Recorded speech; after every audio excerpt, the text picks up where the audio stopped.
Hello, I'm Isaac Hayes III, founder and CEO of Fanbase. And right now we're accepting investors in our $17 million round to revolutionize the future of social media.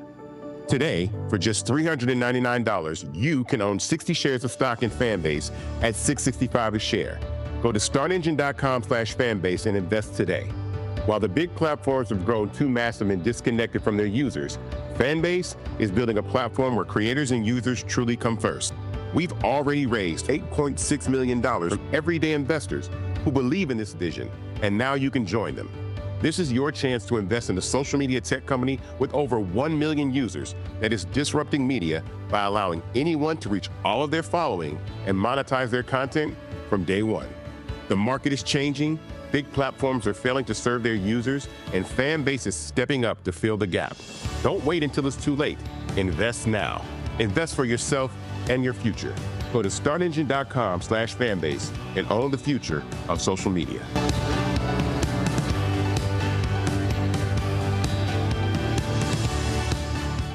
Folks, Black Star Network is here. Hold no punches. I'm real revolutionary right now. Support this man, Black Media. He makes sure that our stories are told. Thank you for being the voice of Black America, Roland. Stay black. I love y'all. All momentum we have now, we have to keep this going. The video looks phenomenal. See, this difference between Black Star Network and Black-owned media and something like CNN. You can't be Black-owned media and be scared. It's time to be smart. Bring your eyeballs home. You dig?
Today is Wednesday, March 5th, 2025. Coming up on Roland Mark Unfiltered, streaming live on the Black Star Network. Last night, we saw a liar do what he does best. Lie, lie, lie, and lie some more.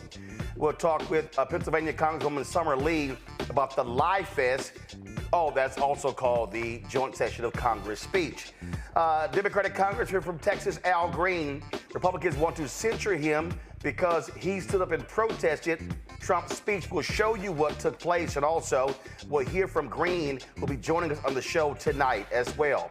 Also, the Trump administration, they want to cut some 80,000 jobs in the Department of Veteran Affairs. We're going to talk to a retired U.S. Army Brigadier General about the impact. Also, folks, so much for us to actually cover. We see, of course, Black Lives Matter statement on the street right outside of our building. Well, guess what? Republicans threatened D.C.'s money, so the mayor, Muriel Bowser, capitulated and is going to remove the Black Lives Matter from the street here in Washington, D.C.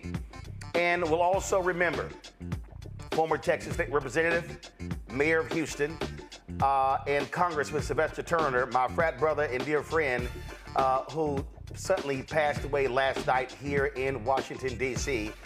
We'll remember him for his amazing, amazing legacy. Folks, it is time to bring the funk on Roland Martin Unfiltered on the Black Star Network. Let's go. He's got it.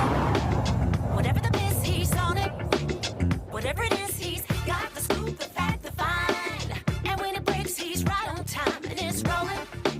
Best believe he's knowing. Putting it down from sports to news to politics. Hey, y'all gonna use this? Entertainment just for kicks, he's rolling. It's on go, roll, y'all. It's Roland Martin, yeah. Rolling with Roland now. He's funk, he's fresh, he's real, the best, you know he's Roland Martin now.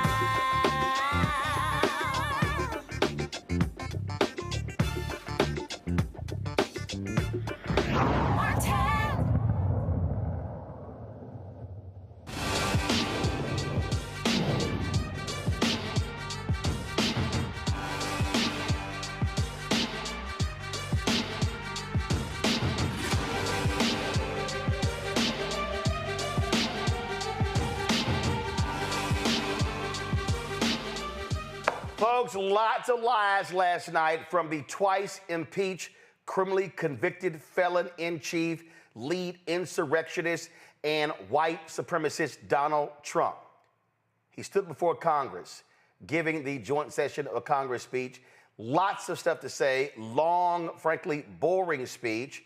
And what did he do? Lie. He talked about, he brought back freedom of speech while they also are talking about government censorship. He talked about how the economy under Biden-Harris was awful. It was one of the best economies we've had in half of a century. Now, the Federal Reserve is predicting that GDP is going to be going down because of the actions of him. He wants to crack down on protesters, cut funding for school. He also attacked diversity, equity, and inclusion.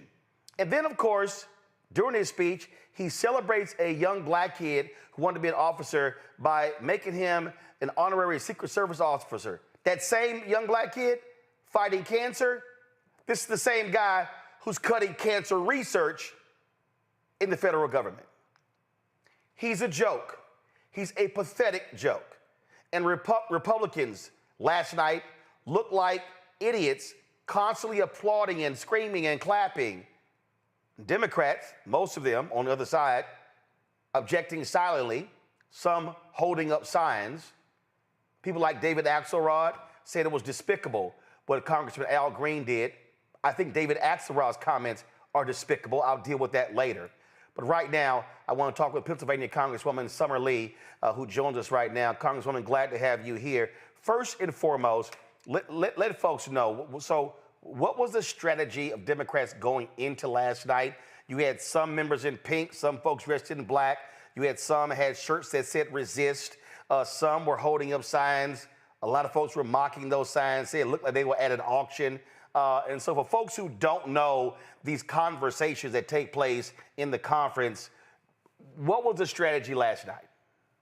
Yeah, I'm gonna just, keep it real. I don't know that I necessarily knew what the strategy was last night. I think that when you get down to it, right, we're a caucus of 212 of us, 213 or so of us. And, there are different caucuses, different groups of people who organize or don't with each other. And I think that what we saw last night was definitely a little bit of a pick your own adventure when, personally, I think we probably needed a more concerted and a more intentional effort that was in one accord. I think that as we're fighting back against the quickly rising tide of fascism, of Donald Trump, and not just Donald Trump, but, all of these folks who have been working behind the scenes that are now coming in front of the scenes to take over and capture our country. As that is rapidly increasing, we're going to need to see a way more coordinated effort from all of us. We're going to need to hear from, and people, I think, are rightfully wanting to hear from us. They want to know that we match their urgency. And I think that yesterday is not going to be the last opportunity, right? It wasn't the first, it will not be the last, but it is an indication that we are going to have to get a foundation, a really strong foundation, because the time to start to build so that people from the outside can organize, so that our labor, our Black and brown communities, so all these folks can organize. We have to start to build that foundation. We got to do it right now. So I saw this comment last night by David Axelrod on CNN, and I want to play this. Y'all go ahead and roll it. So it's one thing to mine our differences. It's another thing to try and heal our differences. And that is, that's the difference between real leadership and political expediency. Would it have been healing to stand for Mark Fogel? Might have been. No, I agree. You are absolutely right. DJ Johnson. I will do what you will not. I will say, I think there were times when they should have risen. I think what Al Green did was despicable. So let me say this here. David Axelrod's comments are despicable. And he's constantly saying that, the problem is for Democrats, they're playing to the base and Republicans do the exact same thing.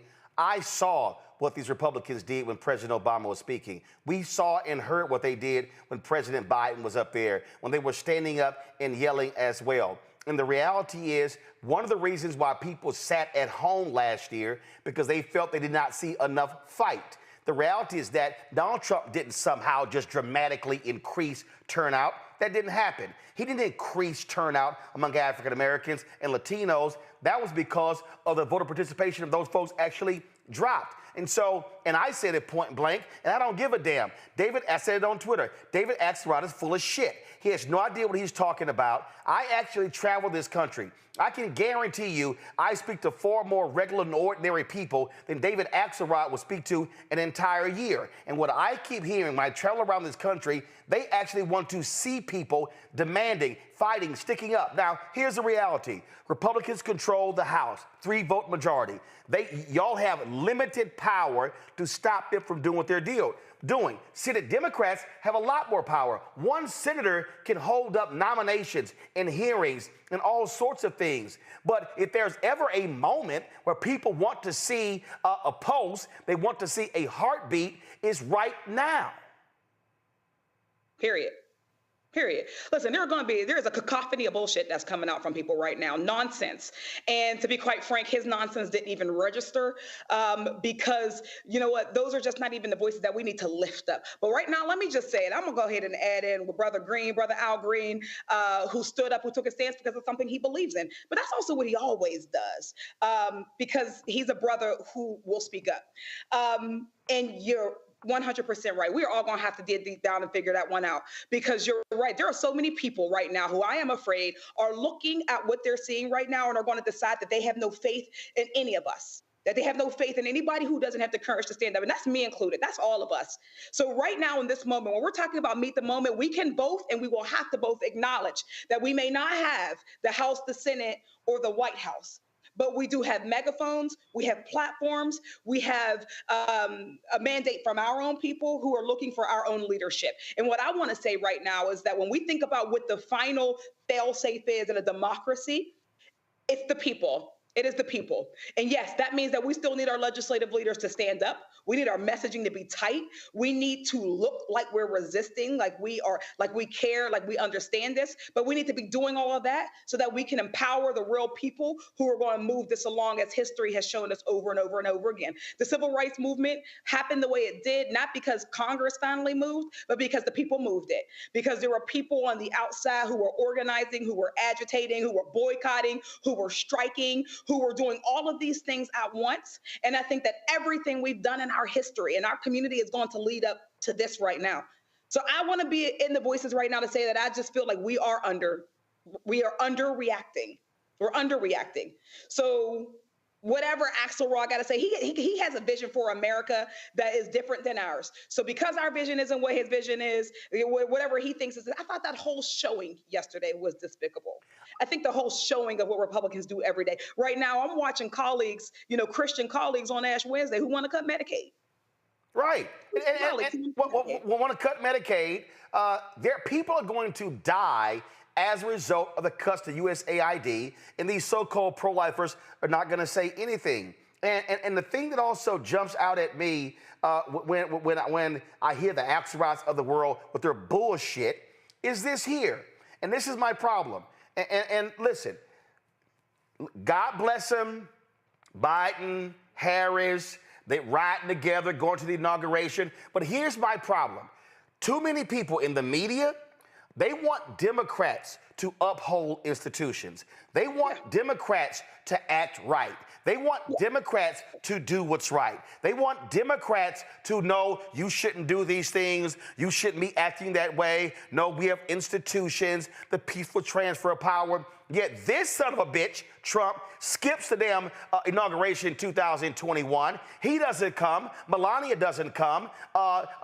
They don't come. They don't care. Oh, but they want to be treated with deference and respect. Okay? Last night was a return to the crime scene. That's what you saw last night. And when I sit here and watch these folks like, oh no, that's not how they should behave. That's not what's going on. Yet, when the right had the Tea Party protests and the Freedom Caucus, and they were doing all of those things to Obama. And I'm sorry, when Michelle Obama said, when they go low, we go high, I'm like, damn that. This is a moment where you got to meet force with force. We got to throw that one out, right? That was cute. That was nice. It sounded nice. It's time to throw that one out. And listen, I think that, Roland, to get right to it, I think that people, we got to understand, we got to live in a reality we live in. People don't care and they don't have expectations of the Republicans because they know who they are. When someone shows you who they are, believe them. And there are enough of us who know who they are. So when people are looking for sanity, when they're looking for clarity, when they're looking for courage, they're not going to look to Republicans because they already know that is a party of racism, that is a party of misogyny, that is a party of fascism. That's what they expect from that. What they don't expect for us to go along with it. They don't expect Democrats to give any space for that. So we have to recognize that people are going to hold us to a higher standard. And instead of us getting or feeling uncomfortable with it right now, it's time for us to stand in it. It's time for us to say, listen, if the democracy relies on the Democratic Party, then that means that we, each and every one of us, the 92%, everybody, we need to hold the Democratic Party to the highest standard, because if it fails in its endeavor, then the democracy fails with it. That means that we need to hold our leadership to the highest standards. That means that we need to hold our institutions to the highest standard. There is very little room for mistakes, little room for us to slip, because if we lose the faith of these people, then we are never going to have the movement that we need to counteract the movement that the Republicans have been working on for decades. Yep. And they have been working on it for decades. So Democrats do got to we do got to grow a spine. We do have to treat them as the criminal party, as the party of hatred and division that they are. We do have to see that they are going to be hypocrites. That's all they know how to do. But I hold me to a higher standard. And after yesterday, that's the standard I'm going to continue. I'm going to hold everybody in my life to that standard. Because right now, when I say that the clock is ticking on democracy, the clock is ticking. And after yesterday, we're not going to get everything right. But after yesterday, after these last 30 days, after this last month, we gotta up the ante. Trump doesn't care about decorum. Trump doesn't care. You know, Republicans, they don't care about whether what they're doing is honest or disingenuous. And I got so many colleagues who want to chit chat with us and chop it up with us in the hallway and then go out and do the antics that they do. That's because they're playing a game and they're playing to win. Period. Well, I'll give a perfect example. Here is one of the most racist members of Congress who has no problem hanging around white supremacists. That's Andy Biggs. Listen to this hypocritical asshole today in a congressional hearing. Kind of like what I saw on the floor of the House last night. I mean, I love the little popsicle sticks with the little construction paper signs. Those are pretty special. Trying to spend less money. And yeah, save on money. I appreciate you didn't want to be extravagant. That I think I'm going to draw a response here. But that's really what we saw on display last night. Sophomoric, childish, not even sophomoric. More juvenile than that. Attempts to disrupt the joint speech. And I'll yield back. Well, I'm waiting for the. Gentleman yields back. The gentleman from Maryland is recognized. Thank you kindly, Mr. Chairman. Let me start with the digression to address my friend from Arizona. First of all, I'm delighted that we were able to show you what a nonviolent protest looks like, and I appreciate the fact that you praise people for bringing signs and popsicle sticks rather than steel pipes and Confederate battle flags and Trump flags to beat people up. Again, that's how you respond, but the person we're dealing with here, and see, I just think it's important when we talk about the person who was just talking, because a lot of folk may not know who we're dealing with when we talk about Andy Biggs. This is the same person. This is a piece that was in the Arizona Central. No biggie anymore for Representative Andy Biggs to hang with racists and anti-Semites. He participated in a Second Amendment rally that included anti-Semitic College Republicans United and the right-wing extremist Proud Boys. That's who the hell he is. Yeah. And that's why we can't play into it. Right now, they're galvanizing their forces. They're all falling in line right now because they have a one-track focus, right?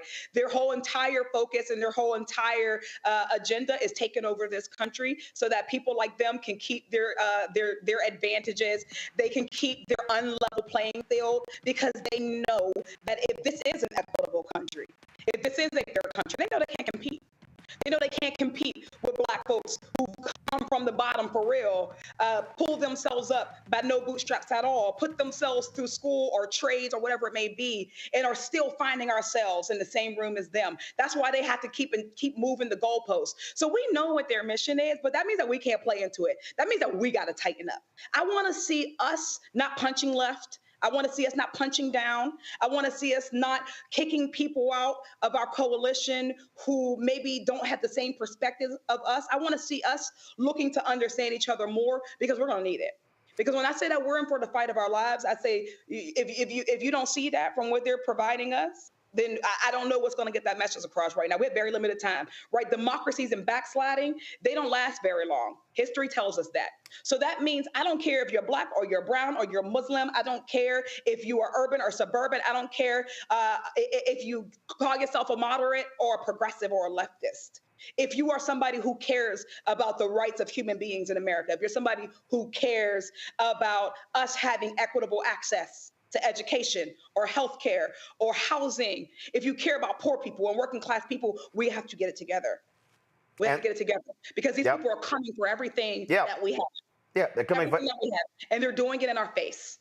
And this same Representative Andy Biggs, along with Paul Gosar, go to my iPad, both of them refuse to sign a resolution denouncing white nationalism. That's who they are. And again, David Axelrod won't say that kind of stuff on CNN.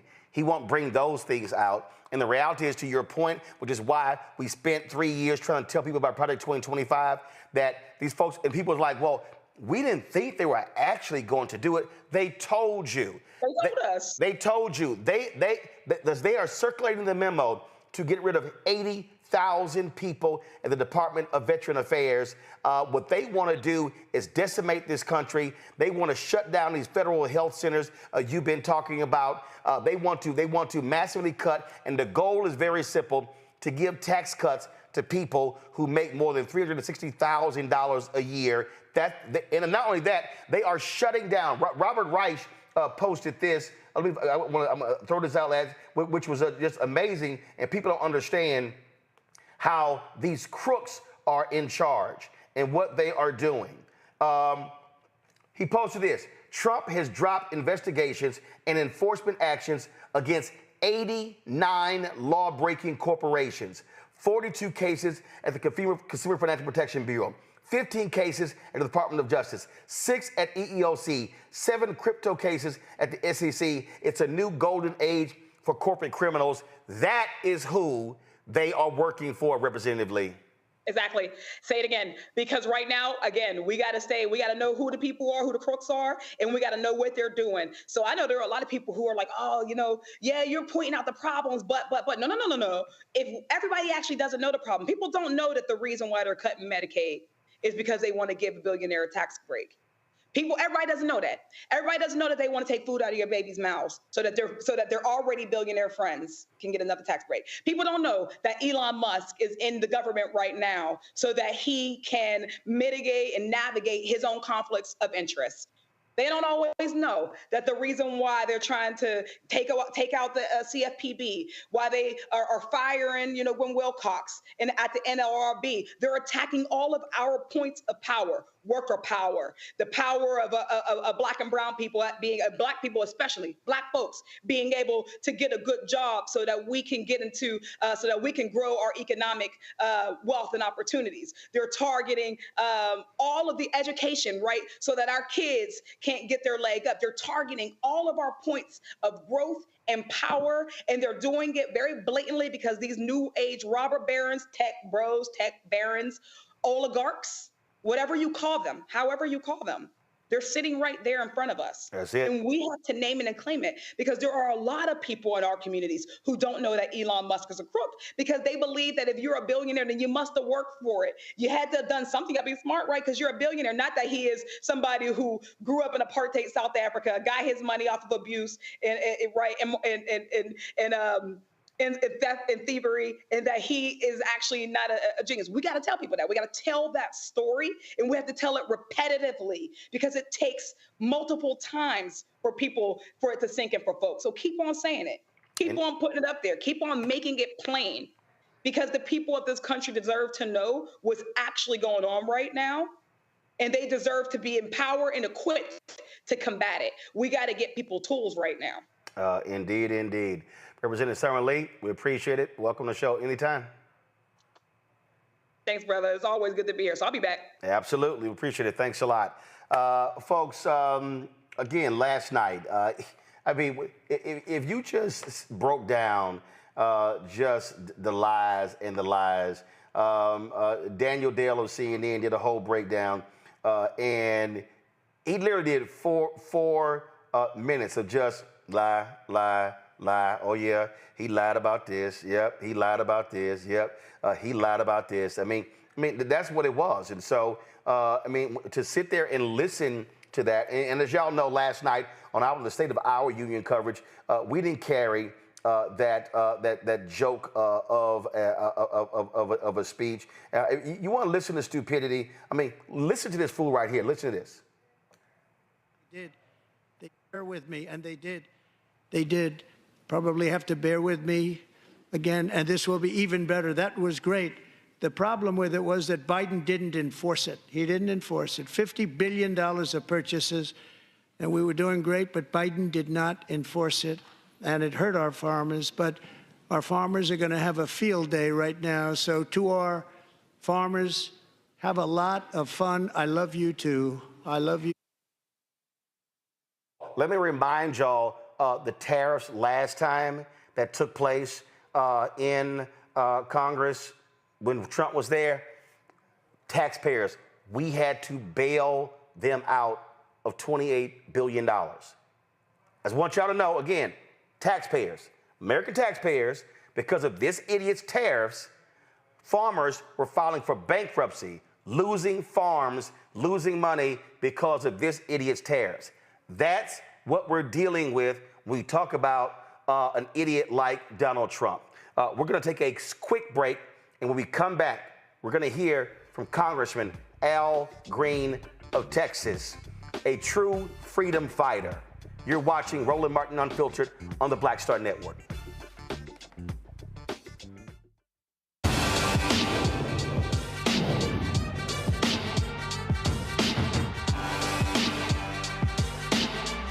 Hello, I'm Isaac Hayes III, founder and CEO of Fanbase. And right now, we're accepting investors in our $17 million round to revolutionize the future of social media. Today, for just $399, you can own 60 shares of stock in Fanbase at $6.65 a share. Go to startengine.com/fanbase and invest today. While the big platforms have grown too massive and disconnected from their users, Fanbase is building a platform where creators and users truly come first. We've already raised $8.6 million from everyday investors who believe in this vision, and now you can join them. This is your chance to invest in a social media tech company with over 1 million users that is disrupting media by allowing anyone to reach all of their following and monetize their content from day one.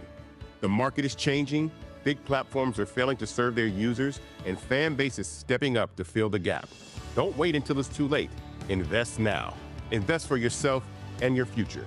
Go to startengine.com/fanbase and own the future of social media.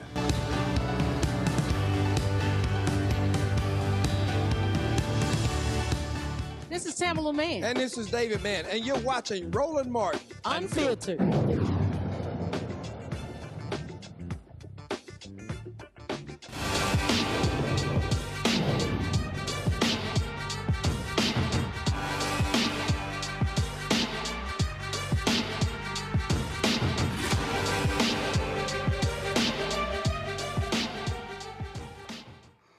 Folks, last night, Democrats, for the most part, attended the speech. Many were quiet, silent. Donald Trump's walking in. They had their backs to him. Folks weren't shaking his hand. But when he started to speak, the twice impeached, criminally convicted felon, insurrectionist, and absolute lying narcissist, when he began to speak, there was only one member of Congress who had the courage to stand up and say, enough is enough. I am not going to sit here and be insulted by this man who returned to the scene of the crime that he led on January 6, 2021. This is what took place last night in the House chamber when Trump was talking, and Congressman Al Green of Texas said, I'm sick of this crap. We won the popular vote by big numbers and won counties in our country.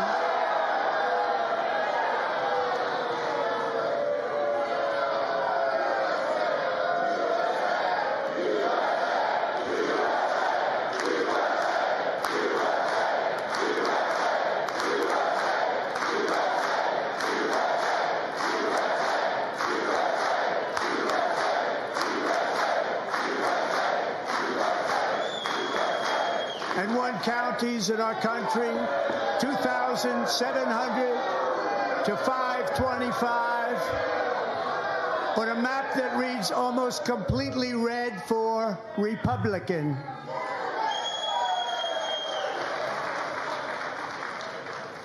Now, for the first time in modern history, more Americans believe that our country is headed in the right direction than the wrong direction. In fact, it's an astonishing record, 27-point swing, the most ever.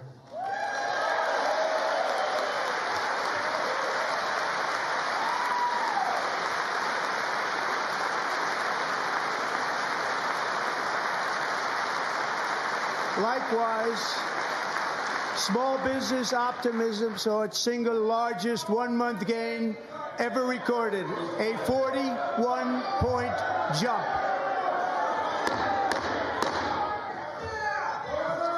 Members are directed to uphold and maintain decorum in the House and to cease any further disruptions. That's your warning.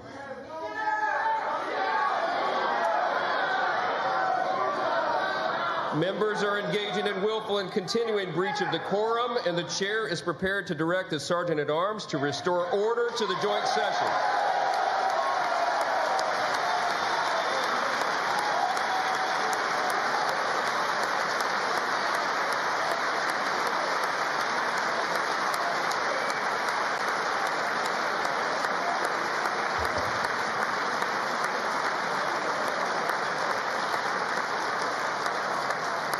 Mr. Green, take your seat.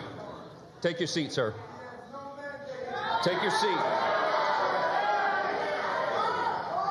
Finding that members continue to engage in willful and concerted disruption of proper decorum, the chair now directs the Sergeant-at-Arms to restore order. Remove this gentleman from the chamber.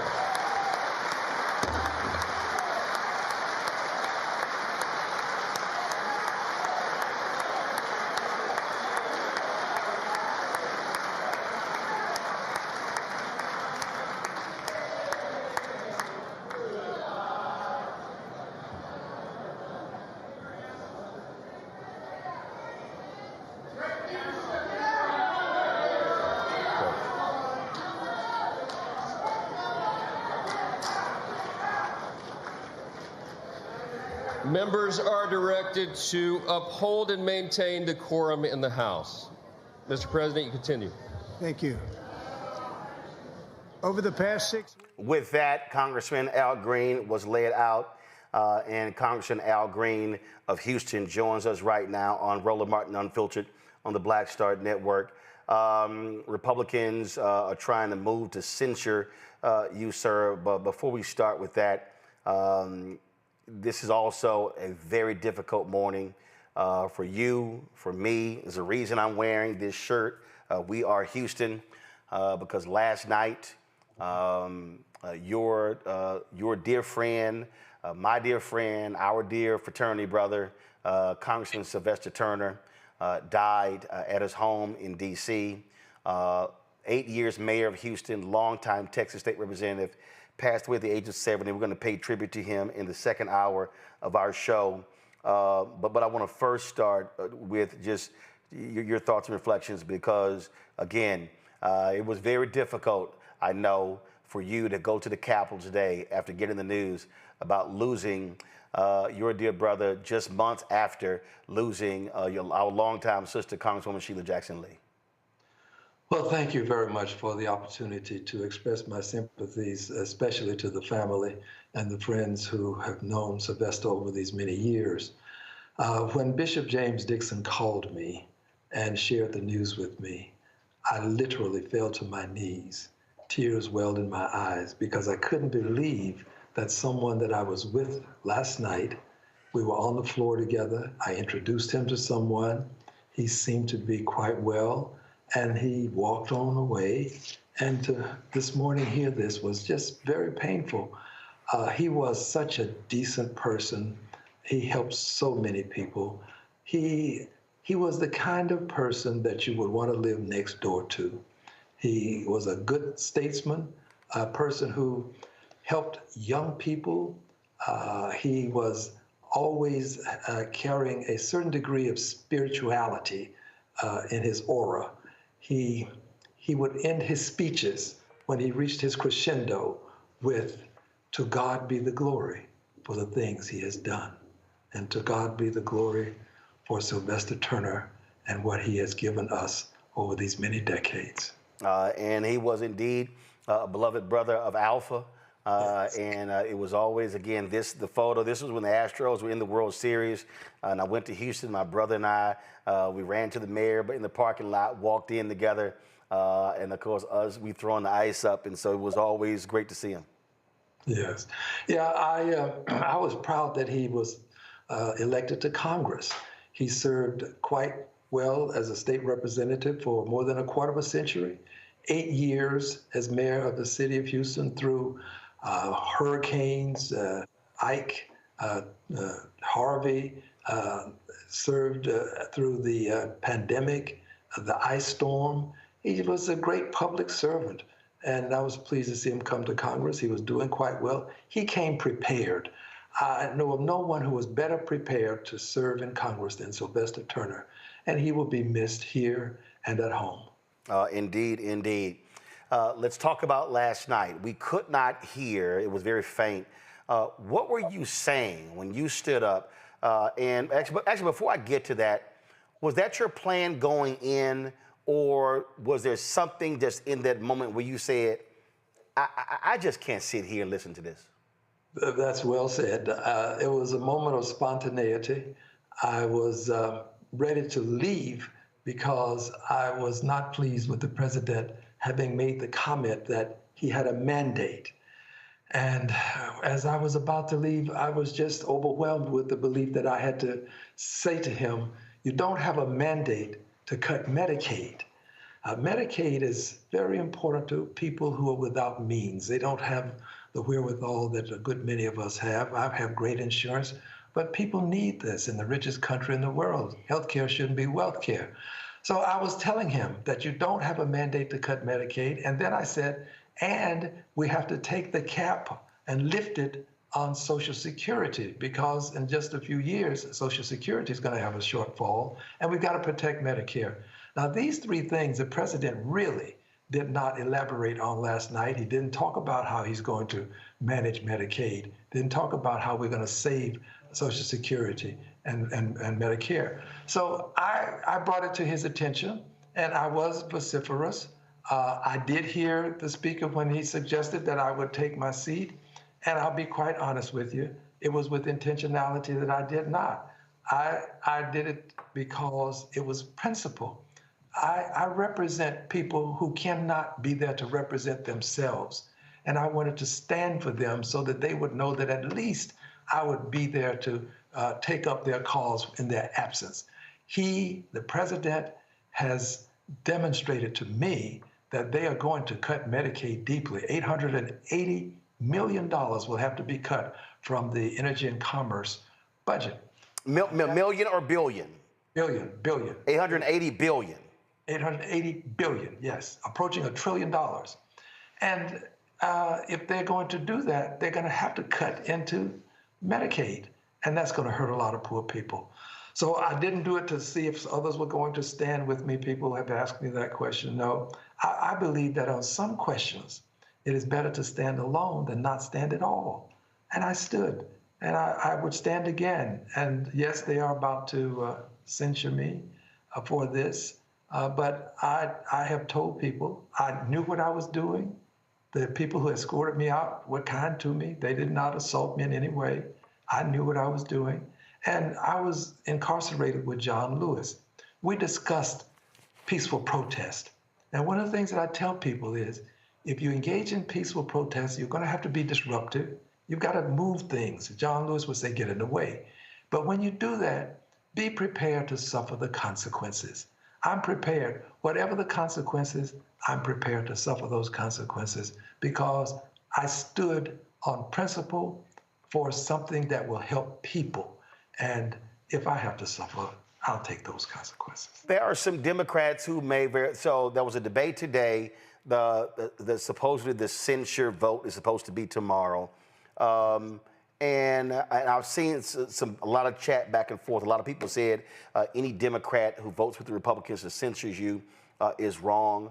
What if it happens? What if some members of your own party vote for censure? I won't be offended. I voted present. And explain, why did you vote present? I voted present because I'm going to let the conscience guide each person. My conscience led me to do what I did. I will trust the judgment of the people. And if the people believe that I should be censured for this, then I will be censured. And I won't be angry with anybody. I'm not angry with those officers. They were kind and said some nice things to me as we were leaving. I'm not angry with the speaker. I believe that it's a matter of, when it's a matter of principle, you'll be prepared to suffer the consequences. And I'm prepared. I would do it again. And I said as much on the floor tonight, that this was something that I did with intentionality and that I would do again if the circumstances presented themselves. And I would. I'm just being candid. I just had Representative Summer Lee on, and in fact, I want to do this here. Before I go to that, last night on CNN, David Axelrod was highly critical, and I want to play what he said about you. Frankly, I personally took offense to it because I believe in this moment we need people of conviction, integrity, honor, decency, principle, morals, and values to stand up to an immoral, lawless, uncaring despot who wants to be a dictator. So y'all play it. So it's one thing to mine our differences. It's another thing to try and heal our differences. And that is, that's the difference between real leadership and political expediency. Would it have been healing to stand for Mark Fogel? Might have been. No, I agree. You are absolutely right. DJ Johnson. Well, I will do what you will not. I will say, I think there were times when they should have risen. I think what Al Green did was despicable. What Al Green did was despicable. I don't know of anything David Axelrod has stood up for. I don't know if he's been willing in a setting like that to say, you know what, I'm sorry, I cannot play a game of normalcy. I got to remind people, Dr. King's speech on August 28, 1963 was not called the I Have a Dream speech. It was actually titled Normalcy No More. And that, to me, I think is the problem that I have. Too many Democrats are operating where they're treating this guy like it's normal. It's normal what he has done, what he has said. What I saw for you last night was normalcy no more. Well, Dr. King reminded us that there are times when you have to do that which is neither safe nor politic nor popular. I didn't do it because I thought I would win a popularity contest. I will come back to where I started, and it is this. I did it because there are people who are going to suffer when the president cuts into Medicaid. Maybe this will be the thing that will prevent them from doing what they are sure to do if they plan to cut $880 billion out of the energy and commerce budget. Maybe it'll stop them. Maybe they'll try to find a way around it. But my suspicion is they won't, and that they will decide that they're going to try to send Medicaid to the states, send some sort of block grant to the states. And Texas was offered $100 billion to expand Medicaid under the Affordable Care Act and rejected $100 billion to help poor people, people who are disabled. $100 billion because they didn't want to pay 10% of the cost and they let the federal government cover 90%. Well, I think that that's deplorable and that's despicable. And as to Mr. Axelrod, sir, I have no means of saying to you that I regret you said what you said, to be very honest, but you're entitled to say it, and I was entitled to do what I did and suffer the consequences. There are people who are rallying. They're saying that we need to rally around Representative Al Green in this moment. Do you want folks to be doing that, or do you want them rallying around the things that you were speaking about? I think the things that I was speaking about are much more important. It wasn't about me, and I don't want it to become about me. I will say this, there are people who listen to the Axelrods of the world, and then they take that as a license to do things to other people. And I would hope that people wouldn't take it that way. People say ugly things, and we've received all kinds of ugly phone calls. And I'm not associating the calls with Mr. Axelrod, but we have. So I don't want it to be about me. I want it to be about the people who need Medicaid. This is very serious. And my prognostication is at some point we will be saying, I told you so. I told you that they were going to cut into Medicaid. I believe that's going to be the case. I hope that this will deter them from doing it. And as for the president, there are three important things for people 65 and older: Medicaid, Medicare, and Social Security. He did not explain how we are going to save Social Security. It's going to have a shortfall soon, protect Medicare, and prevent the elimination of Medicaid funds being cut. We've got to do something about all three of these. And the president was very pleased to talk about things that were totally unrelated to these three important things for people over 65. Has Democratic leadership said to you, Congressman, you should have done what you've done? But what do you also want to see House Democratic leaders, Senate Democratic leaders, the Democratic National Committee, and others do in this moment? Because all I keep hearing, I'm hearing people who are like, right on, Representative Green, thank you, somebody who is visibly fighting and standing up. Well, thank you. All of the comments that I've heard have been positive. I didn't seek comments from anyone, but they were all positive, and people came up to me and said positive things. I haven't had any leadership to say anything negative to me. I would hope that people, as a result of this, would focus on Medicaid and pay attention to what's happening to Medicaid, Medicare, and Social Security.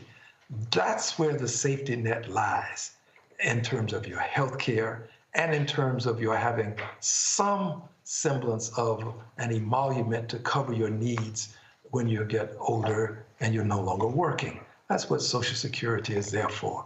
I hope that people will focus on these things.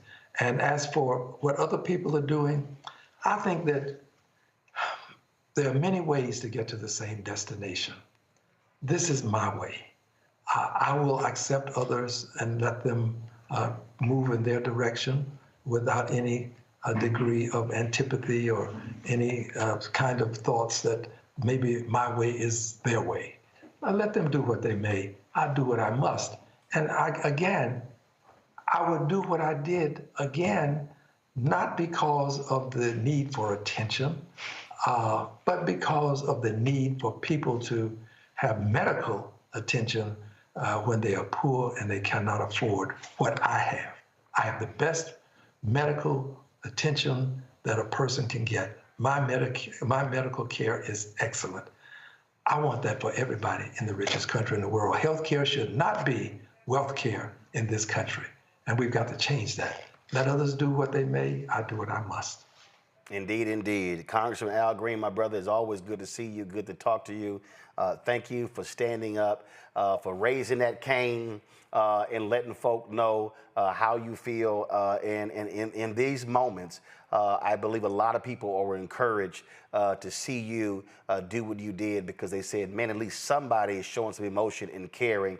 You know, holding a paddle up like at an auction is one thing, but being willing to stand up and be ushered out of the House for people to criticize and ridicule you is another. And we need to have more folk who believe in nonviolent protest. And that's more important, because what you did in the House in front of Trump was far different than those thugs that he unleashed, those domestic terrorists that he unleashed on January 6, 2021.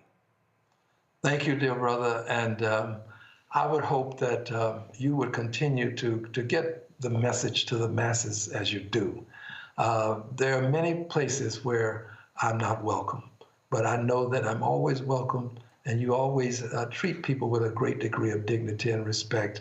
And it means a lot to me to know that we can get a message out to the masses. So thank you for helping us do this. Well, you're welcome anytime. And as I'm rocking this shirt, we are Houston. We are Houston. Yes, sir. I appreciate it. Thanks a lot.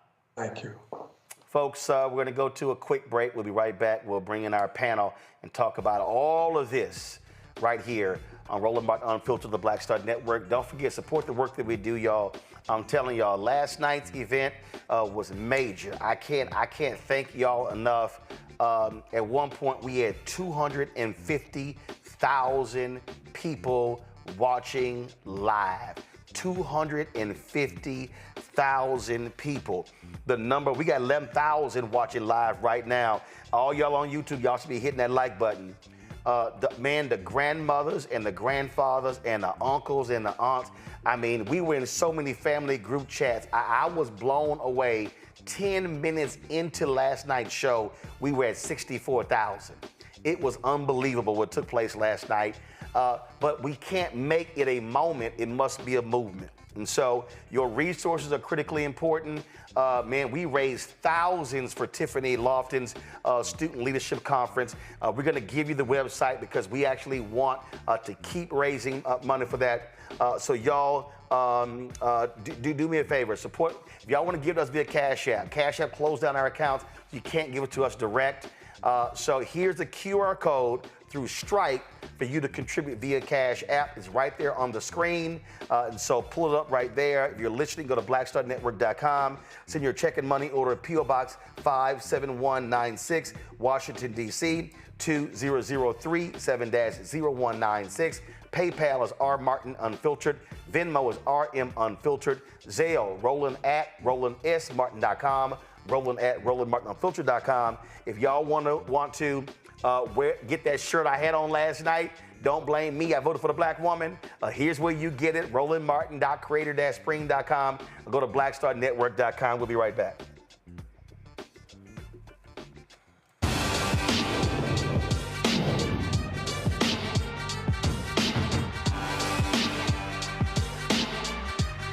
Begin tonight with the people who are really running the country right now. Now, Trump is often wrong and misleading about a lot of things, but especially about history. Donald Trump falling in line with President Elon Musk. In the wake of the unsettling news that MSNBC has canceled Joy Ann Reid's primetime show, The Readout, Roland Martin and the Black Star Network would like to extend an invitation to all of the fans of Joy Ann Reid's MSNBC show to join us every night to watch Roland Martin Unfiltered, streaming on the Black Star Network for news, discussion of the issues that matter to you, and the latest updates on the twice impeached, criminally convicted felon-in-chief Donald Trump and his unprecedented assault on democracy, as well as co-president Elon Musk's takeover of the federal government. The Black Star Network stands with Joy Ann Reid and all folks who understand the power of black voices in media. We must come together and never forget that information is power. Be sure to watch Roland Martin Unfiltered weeknights, 6 p.m. Eastern at youtube.com/Roland S. Martin or download the Black Star Network app. This week on the other side of change. Environmental disaster and systemic exploitation. From the wildfires in California to the unexpected snowstorms in the South. We are in the climate collapse. These extreme weather events are becoming more disastrous, and it is Black and brown communities that are often hit first and worst. Watch us on the Black Star Network, so tune in to the other side of change. This is Reggie Roth-Byfield. You're watching Roland Martin Unfiltered, uncut, unplugged, and undamn believable. You hear me?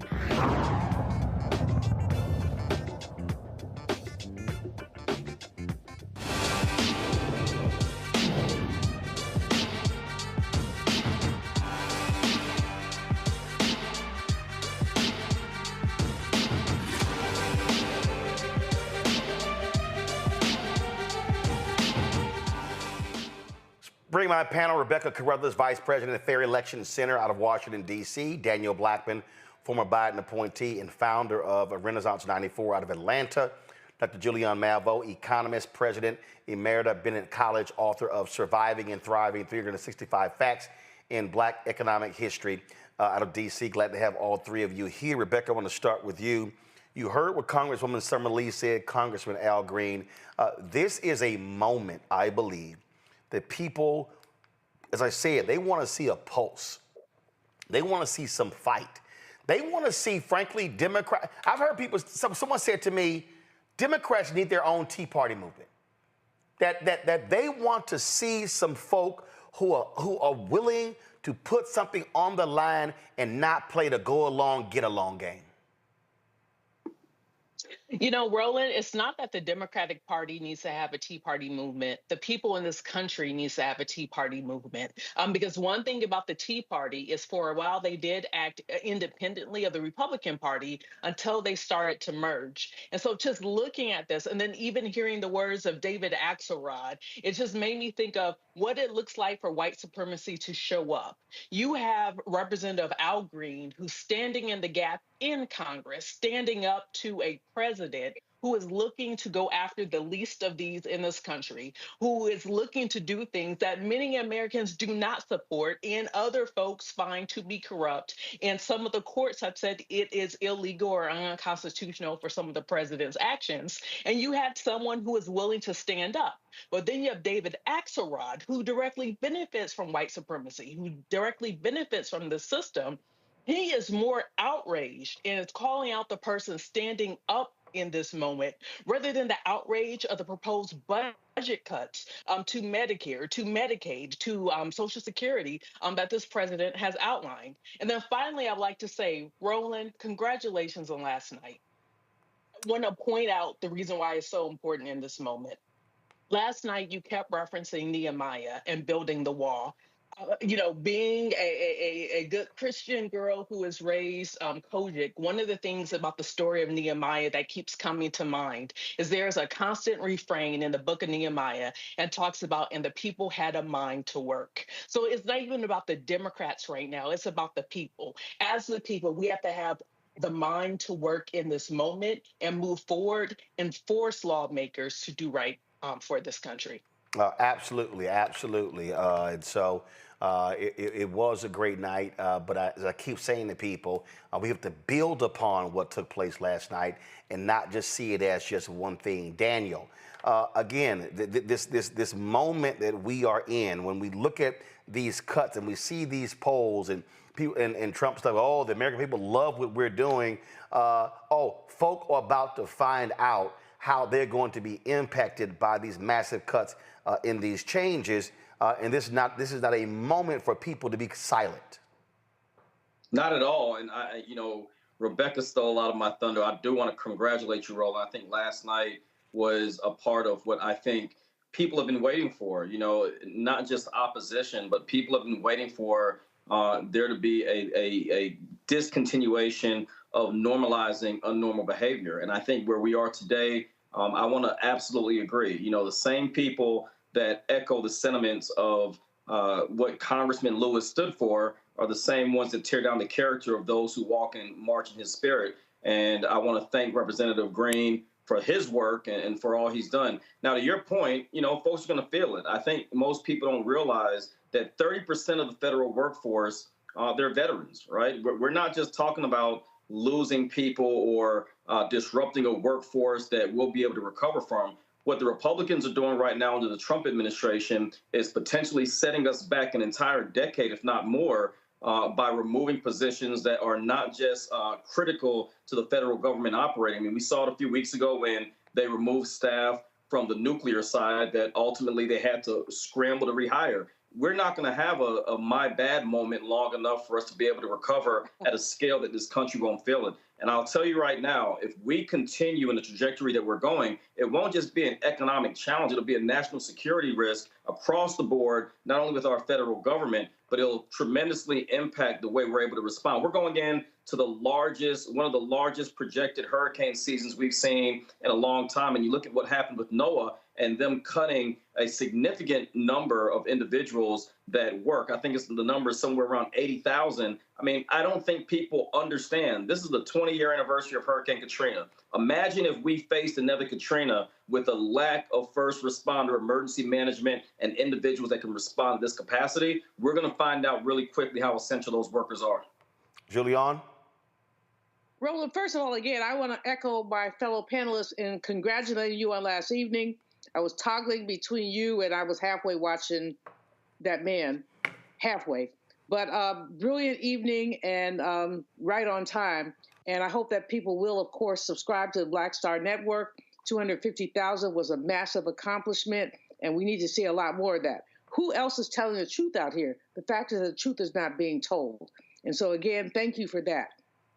Now, this man came in saying that he was going to contain prices and lower inflation. Everything he has done since he got in has been inflationary. Tariffs are inflationary. When you put a 25% tariff on Canada, a 20% tariff on China, what you're saying is that the goods are coming in here priced over. Now, some manufacturers will eat it, but many will not. Why should they? And so what you're going to see, and guess what? Trump, what's that name? That Elon, the Afrikaner, let's be clear, the Afrikaner, and so many others, they can afford a little tariff, a little increase, a little price increase. The people at the bottom cannot. And that's what we need to continue to emphasize, as Reverend Barber did last evening. The people at the bottom cannot afford to absorb 20% price increases. So this is a moment. I, again, got to shout out Al Green. Love him, love him, love him. And join you Houstonians in mourning Sylvester Turner. But about Brother Green, he did what many should have done. And David Axelrod ought to be ashamed of himself. How dare he? How dare he call anybody disgraceful? The disgrace is that this white man, let me say it, this white man, this Clinton collaborator, has never been on the side of us. And so now he comes out and calls somebody disgraceful. All he does is amplify his own disgrace. Last evening was a call to action for us. It was reminded us that we have everything that we need to resist. I'm reading this book now that talks about Woodrow Wilson. I don't know why I'm reading this. I guess I have to. But reading this book of Woodrow Wilson's civil service and the betrayal of Black people. And as I'm reading this book, I'm thinking we've been here before. And that's all I have to say. We've been here before. So people, we need to, it's Women's History Month. We just came out of Black History Month. We have to have the resilience of a Mary McLeod Bethune, the brilliance of a Sojourner, of a Harriet. We have to be clear that we will not go back. We have to be like Sadie T.M. Alexander, my personal hero, first Black woman to get a PhD in economics, so I loved her. But one day, she was walking across the Penn campus. She asked a white woman, "Where is the building?" The girl told her she didn't know. Sadie ended up, after a few minutes, finding her classroom. When she found the classroom, the white woman, I said woman, I'm behaving, was sitting in the front row and smirked at her. She wrote in her diary that night, "I am so alone, God, all I have is you." Black people, all we have is us and God. All right, folks. Thousands of jobs, some 80,000 jobs in the Department of Veteran Affairs are at risk of being slashed, according to an internal memo from the Trump-Musk administration obtained by the Associated Press. The agency that provides health care for retired military members plans to cut those jobs. Again, 80,000. Those job cuts are going to affect employees as well as the VA, as the VA scaled up to its workforce during the Biden administration and to accommodate veterans impacted by burn pits under the 2022 PACT Act. Trump lawyer Alina Habba told a reporter, frankly, how they really feel about veterans who work. The president is starting to think about maybe some of those veterans who worked for the federal government and maybe what the administration can do to at least help salvage their lives. Well, as you know, we care about veterans tremendously. I mean, that's something the president has always cared about. Anybody in blue, anybody that serves this country. But at the same time, we have taxpayer dollars. We have a fiscal responsibility to use taxpayer dollars to pay people that actually work. That doesn't mean that we forget our veterans by any means. We are going to care for them in the right way, but perhaps they're not fit to have a job at this moment or not willing to come to work. And I'm sorry, perhaps they're not fit to have a job. Run that back. Is the president starting to think about maybe some of those veterans who worked for the federal government and maybe what the administration can do to at least help salvage their lives? Well, as you know, we care about veterans tremendously. I mean, that's something the president has always cared about. Anybody in blue, anybody that serves this country. But at the same time, we have taxpayer dollars. We have a fiscal responsibility to use taxpayer dollars to pay people that actually work. That doesn't mean that we forget our veterans by any means. We are going to care for them in the right way, but perhaps they're not fit to have a job at this moment or not willing to come to work. And wow. Joining me now is retired U.S. Army Brigadier General Arnold Gordon Bray from Rocky Mount, North Carolina. General Bray, glad to have you on the show. When you hear that comment, perhaps they are not fit to have a job right now. These are individuals who have served multiple tours of duty, individuals with PTSD who've had limbs blown off, who literally have made the ultimate sacrifice, something Donald Trump never did with his fake bone spurs. And so when you hear something like that, what goes through your mind? Thank you. First of all, I'm going to join the rest of the crowd in giving you some props for what you've done in 06. But if I can, let me kind of set the stage for a little bit of who I am so that, you know, I'm definitely not on anybody's radar, one wing or the other. But when you're talking about veterans, what got me in 2017 to starting to watch the presidency of Trump was it first with the inkling when he first talked about the POW in McCain, John McCain. I said, okay, well, he's a political opponent. And so maybe that was a misstep. But then when he told a friend of mine, Mark Milley, at the World War II landing sites, because the weather was inclement, I don't have time to go look at losers. And then when he told Kelly at his son's graveside what was in it for him, I knew that one of the values of loyalty, duty, respect, selfless service, honor, integrity, and personal courage that was ingrained in me, and regardless of service, some of those characteristics, I got concerned. What I see now is a person who is trying to use business propositions for people who have put their lives on the line, and let's be fair, lives and families on the line for the idea of this nation. And we got to make sure we understand those things. So when I hear comments that may be a slip of the tongue, it's like a drunk person speaking. And my mom always said, a drunk man speaks a sober man's mind. And so I think what I'm hearing is the absence of conscience of who you're dealing with. My grandfather fought in World War I and died in 1938 of mustard gas when he passed. So when you talk about injuries, just as you talk about the burn pits in Iraq and veterans, veteran wounds don't always show.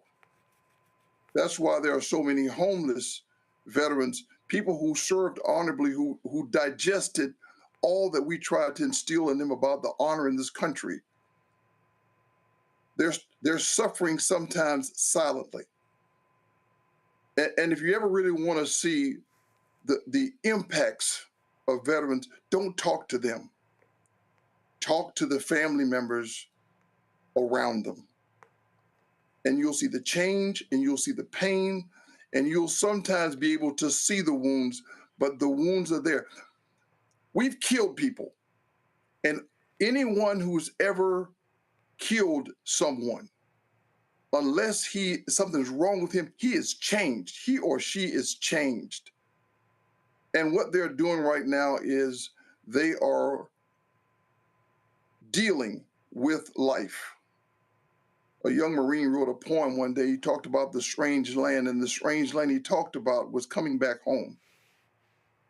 So when you got someone that's handling military veterans, you got to make sure you're looking at the holistic view of who they are. And so it's not a misstep. Most Americans, the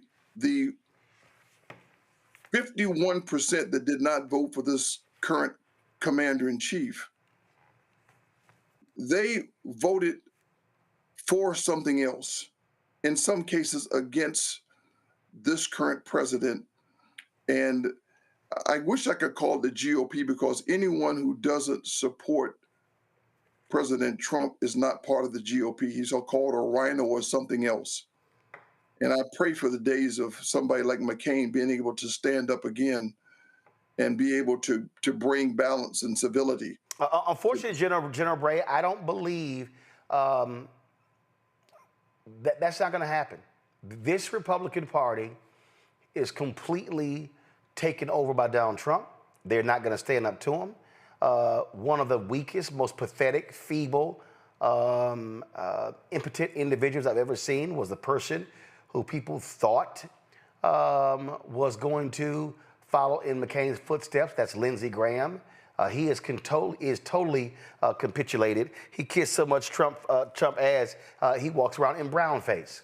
And they're not going to do it. And I believe that they are going to allow Elon Musk, they're going to allow these folks to make these cuts, and they don't give a damn. And you've already seen veterans, individuals who voted for him. They have been crying. They have been posting stuff on social, calling into conservative talk shows. Oh, please reverse this. Guess what? That's actually what they voted for. Yeah. Many people thought that, no kidding, nobody could be that extreme. And let's be fair, many of them actually voted against Kamala because she was African American and a woman.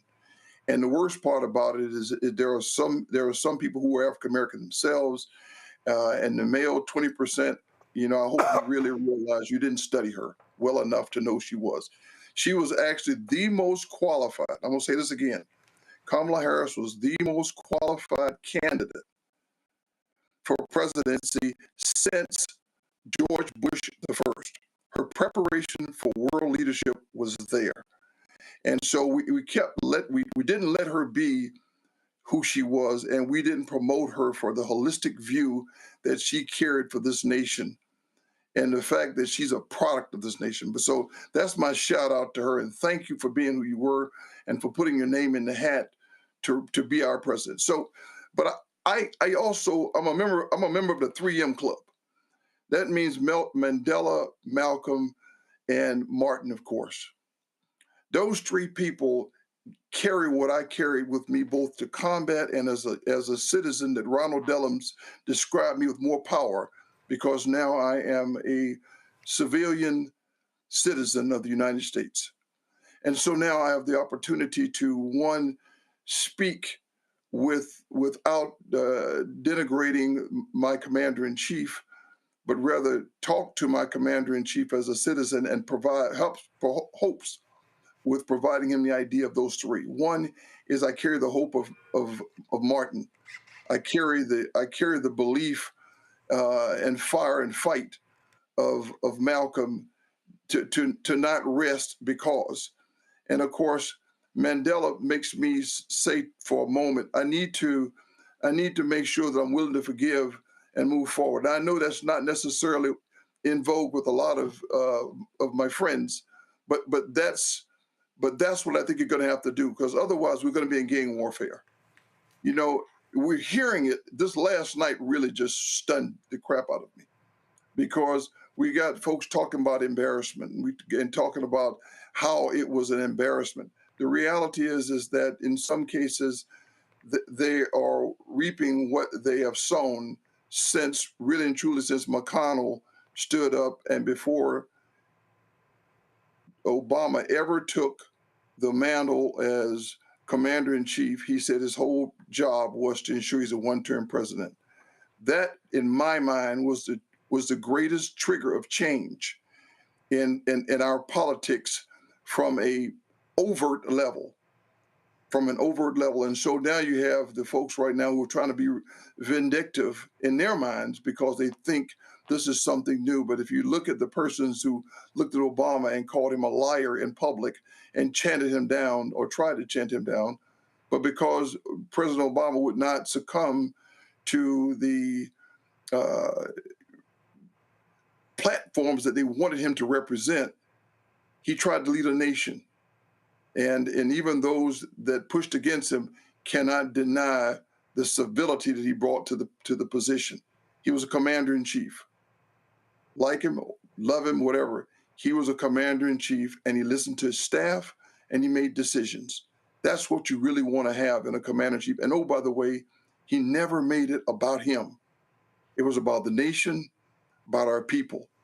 And for those that don't know, the greatest increase of dollars to our military forces actually occurred under President Obama. The increases you'll see now, and that happens under most of the administrations that are not Democratic, they have been for that part of the funding that goes to systems, and systems mean businesses. What are you, I mean, look, y'all have chat discussions, all kinds of stuff like that. What is being said among veterans with what they are seeing right now? Yeah, there's an element of concern from many veterans, because what people don't realize is that when you first join the military, you take a oath of allegiance to the nation, and part of it says, to the President of the United States and to the orders of the officers appointed over me. After you get more senior and you actually get into a position of authority, and it's the same one, by the way, that the congressional leaders take. It's a oath of office, and the president's name is removed, and it's to the Constitution of the United States. And so, what the concern is that those who believe that, and I'm going to use the adage most Americans know, mine is not to question why, mine is but to do or die. That dies after you have been matured in the service and you understand ethics and leadership, and you've been trained to understand those things. So all of a sudden now your oath is to the Constitution, and the idea is that what you will do is you'll use common sense. You'll use the Constitution and an understanding of the Constitution. I read the Constitution once a quarter. I read the Declaration at least once a month, because those are the foundational documents that drive my thought process, that give me that hope I talk about from Martin, that talks about, it's the same document that every time if you listen to folks like Martin Luther King Jr., he uses that source document for this idea of a nation that we're supposed to be. We are a great experiment, still in production, still trying to validate some of the ideas and thoughts. But we are still in this experiment, and we are still able to use those ingredients to go forward. So that's what I use, and that's what many of our veterans are concerned, that some of our people in formation are still thinking theirs is not to question why, theirs is but to do or die. And they're in leadership positions. And it changes. And one of my British counterparts gave me the best colloquial expression of what that's supposed to feel like. And that is, Her Majesty made me a major that I might know when to disobey. And see, that is what happens inside of most of our formations, contrary to popular belief. In our uniforms, there's great discussion about all that we do. And there are free-thinking, brilliant minds who are debating an issue. And then at the very end, we've got such great leaders in all of our formations that they will process, listen, and they build consensus for decisions when time allows. I'm going to say it again, decisions when time allows. But they've got the strength of courage, the training and education and background to make informed decisions. And that's what the fear is that we're going to get sycophants as opposed to those who've been trained in the art of war. Yep. Well, trust me, there are sycophants among the leadership, especially when you replace a 4-star retired general as Secretary of Defense for a Fox News host. General Bray, glad to have you on the show. We'll see what happens with these cuts. And I really hope that the veterans in this country, including those MAGA Trump veterans, those Republicans, also stand up and realize that they're going to get screwed too. The key is to the oath of office. And I appreciate you giving me this time and opportunity to speak to our nation. I appreciate you. Thank you very much. Brad, thanks a lot. Appreciate it. Folks, just outside of our building, in the nation's capital, is Black Lives Matter Plaza. And of course, when we talk about Black Lives Matter Plaza, you know, we broadcast from out there. Let's go ahead and show it. So, you know, we broadcast from out there. We were out there, of course, on the anniversary of the death of George Floyd. We've had the Floyd family out there as well. talking about these issues, talking about his brutal death on that day, May 25th, 2020. And of course, here we are. This May will be the 5th anniversary. And guess what? That's about to be no more. Why is that? Well, because Republican out of Georgia, Andrew Clyde, he recently introduced House Resolution 1774 that seeks to remove the Black Lives Matter phrase from that plaza. If passed, the bill would withhold federal funding from Washington, D.C. unless Mayor Muriel Bowser removes it and designates the area as Liberty Plaza. Well, guess what? Mayor Muriel Bowser is capitulating to this.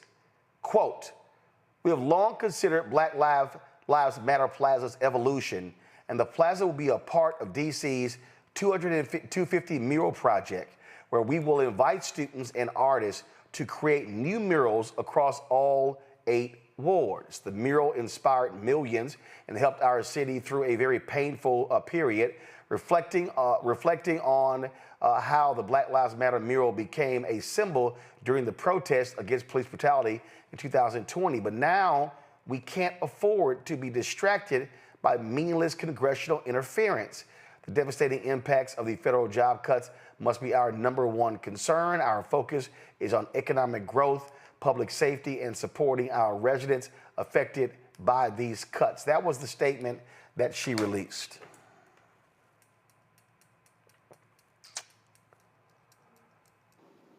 I just got to go ahead and say it. That's a bullshit statement, Mayor. It's a bullshit statement.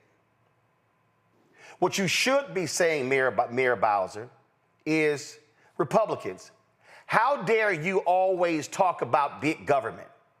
How dare you always talk about local control?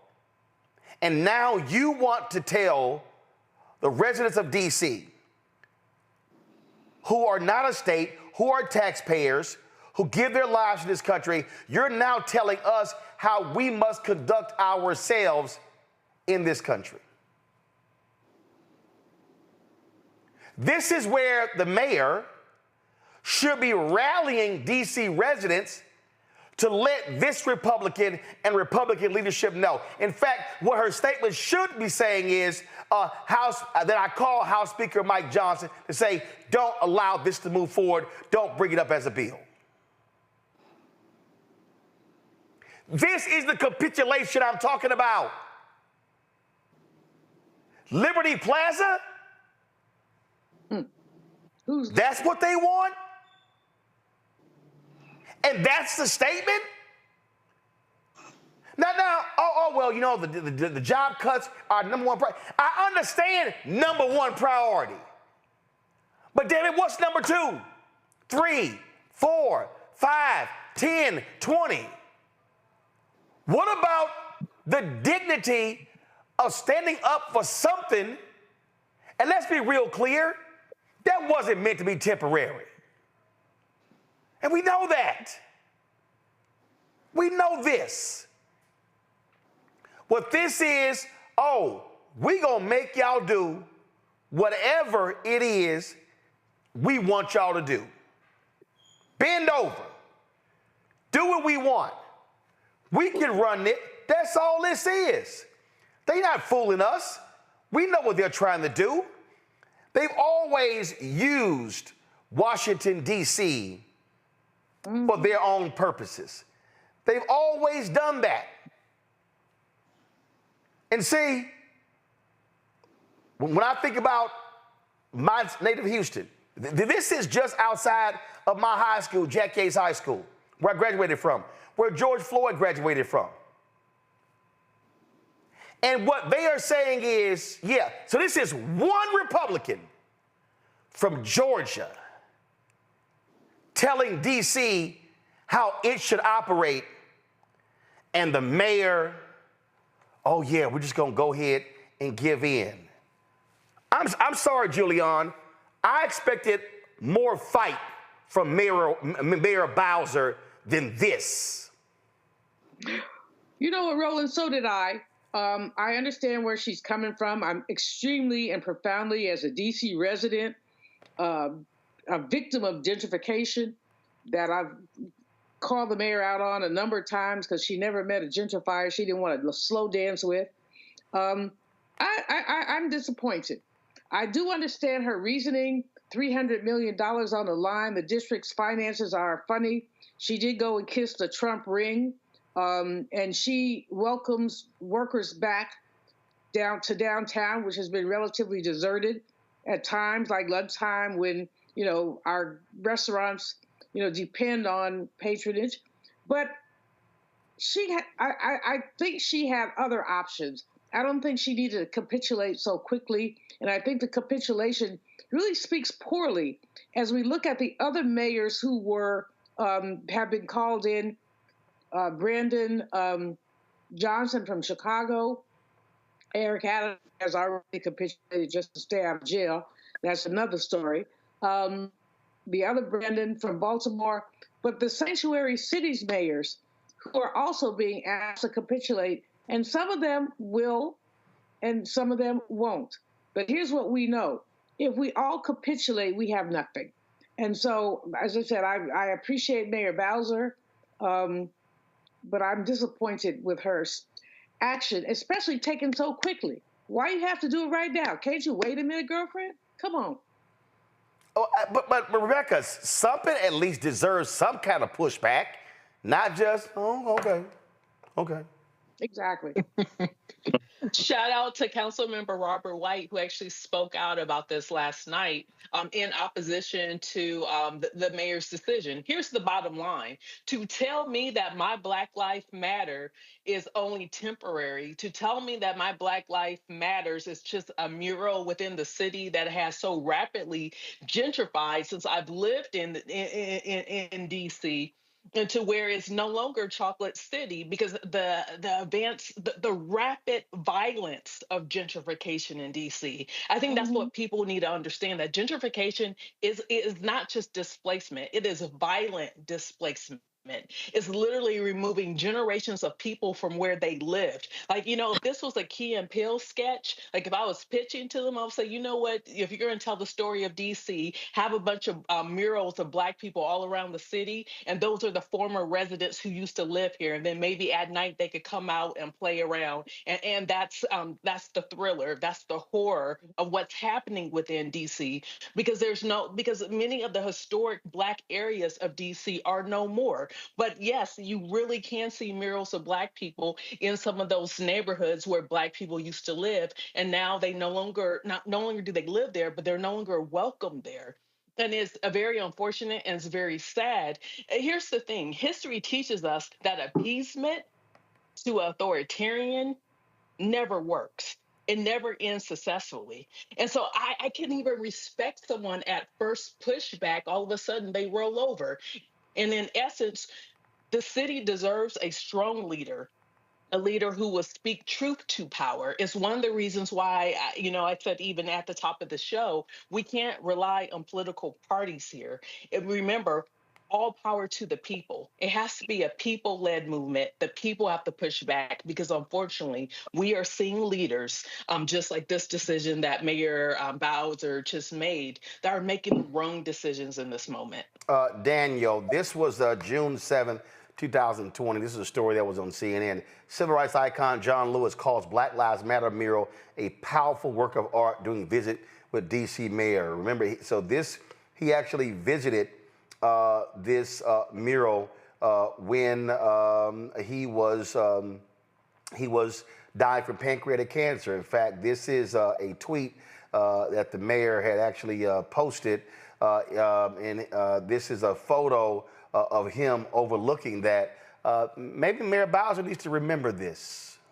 Mm-hmm. Yeah, I mean, not only does she need to remember this, but I think those of us who are in Georgia are familiar with Mr. Clyde, who's not only an election denier, not only fought against shelter in place throughout the state of Georgia, is one of the same individuals that wanted to help lead the effort in Fort Benning. I mean, I grew up, my father was in the United States military. Fort Benning was named after a Confederate general, just like Fort Bragg. Both of those names were changed under the previous administration, and Fort Benning became Fort Moore. And now under the new leadership, we're spending more time talking about a street that was birthed out of not only the violence of gentrification, as my dear sister just mentioned, but a street that was laid on the backs and the blood of many civil rights leaders at a time where we're now seeing, and I hate to keep on bringing his name up, but Elon Musk liking a tweet, about giving a pardon to Derek Chauvin, who is the police officer responsible for the murder of George Floyd. We're seeing this in real time. We're seeing Confederate-based names being returned to where they were and excuses of why they're doing it. But yet and still, a congressman from my home state, which I'm ashamed to say, is now getting into politics outside hundreds of miles away from our state, not to focus on job security, not to focus on protecting veterans, not to focus on affordable housing, not to focus on veterans that are reliant on SNAP and other critical services and individuals around this country that are losing their job, but to focus on the street. And I think that's very telling of where their priorities are. Both of my colleagues today on this show, and including yourself, have been very adamant about where we are with this. There's nothing more to say. This is a reflection of where they stand, what their priorities are, and the lack thereof. Indeed, indeed. And speaking of priorities, another white Republican governor is letting a cop out of prison who killed an unarmed black man. A former white sergeant in Virginia who killed an unarmed man who was sentenced, his sentence is now being commuted by Virginia Governor Republican Glenn Youngkin. He granted clemency to Sergeant Wesley Shiflett, who was sentenced to 3 years in prison for fatally shooting Timothy McCree Johnson in 2023. He was convicted of recklessly handling a firearm during the shooting. Johnson was accused of shoplifting at Tyson's Corner Center. Shiflett and another officer chased Johnson before firing 3 shots. The investigation found that Shiflett fired the fatal shot. He was terminated because he did not meet the expectations of the police department by violating the use of force policies, protocols, and procedures. Shiflett contends he was protecting himself from a suspect who refused all police commands. The Virginia Legislative Black Caucus released a statement condemning Youngkin for commuting former Fairfax County Police Department Sergeant sentence. And this is what we're dealing with. We saw this same thing, Daniel, in Missouri, where the Republican governor there commuted the sentence of a cop who killed someone that a judge, it was a trial and everything. And this is, again, Republican governors allowing cops who were convicted by a judge and jury and sentenced to let them off free. And don't forget, Donald Trump pardoned some D.C. cops who also killed a man as well. And not to mention the January 6th insurrectionists. I mean, this is a pattern. We're not in any way, shape, or form looking at something that is normal. I mean, this is a pattern from the governor leadership that we're seeing around the country. It's a pattern on, this very, very intentional rebuke on justice for the lives of individuals that are not convicted due to protest. They are convicted by a jury of their peers. What bothers me more than anything else is where are all the black Republicans that are standing up, for Trump and standing up for all these things going on. They're dancing at the White House when we see them, celebrating certain things and laughing at Democrats. It has nothing to do with Democrat or Republican. This has to do with right and wrong and the amount of black blood that was shed throughout this country. Now you know them shiftless Negroes ain't gonna say nothing, do nothing. They just happen to be in the room. And you're absolutely right. But it's hold on, Jillian. Daniel, finish. Yeah, but I'll finish really quickly. And I know that, and we share the sarcasm in that. But the challenge that I'm having is that we're seeing this in real time, and whether it's in Virginia or it's in Missouri or it's the January 6th situation, I mean, this is a playbook that they're using that I think until we see a legitimate stance against what's going on, we'll continue to see governors around the state do the same thing for cases that we might have forgotten about, but we'll see these things happening more frequently. Julian, now you can go. Thank you. Well, we've seen jury nullification. We have seen white juries basically absolve white people for killing us. We've seen it time and time again, and here we go again. I'm not surprised about any of this Youngkin, Klan member, quite frankly. And there's so many others. I mean, our colleague Lauren has documented what's been happening in Virginia. But what we are seeing is the resurgence of lynching culture. Lynching culture says you can do anything you want to a Black person, and you will not have to pay any consequences. You can shoot them, you can kill them, you can take their property, and there will be no consequences. And under the Biden-Harris administration, there were a few consequences. Under the Obama-Biden administration, there are a few consequences, not enough, but a few. Now this orange man, this convicted felon, rapist, etc., he's saying, I want to absolve all of that. I want to go backwards so that in our history books, this will not be reflected. So we're not surprised, we're chagrined, but I'm happy that you segued this from the Black Lives Matter to this, because basically what they're trying to say to all of us is that Black lives do not matter. And we got time enough for them. We will resist. We will resist. Rebecca? Listening to both Dr. Julian's point and to Daniel's point, what's concerning me is that we're seeing these folks play in our faces and using white supremacy to do so. It's almost like they want to bait us and get us angry and get us out in the streets. And then I saw something. Yeah, I saw something on social media saying, if there's enough, if the fire is turned up and it's hot enough, where people start protesting, especially now where there are a lot of anti-protesting laws on the books, not just in the South, but across this country. What happens then? Does that give the president the pretext to then declare martial law in certain areas? So my concern is that this is intentionally getting hotter. They are intentionally doing things to bait people to act. And I think this is why it becomes even more important to have teach-ins, to teach those who are of conscience and to teach those who support liberation and justice of this is how we have resisted in the past. This is what civil disobedience looked like in the past, because these people are intentionally trying to bait people in this country. So, hey, Roland. Yeah, go ahead. I just want to say really quickly, I'll keep it short. Let's not forget that a month ago today, Jackie Johnson, who's the former DA on the Ahmaud Arbery case, her case was dismissed in the courts in the state of Georgia. So we're not just talking about law enforcement. We're talking about district attorneys and individuals that were tasked to do the right thing, getting off in these same instances as well. So here's how we do, quote, take the bait, Rebecca. In November, there's a gubernatorial, here's how we do, quote, take the bait, Rebecca.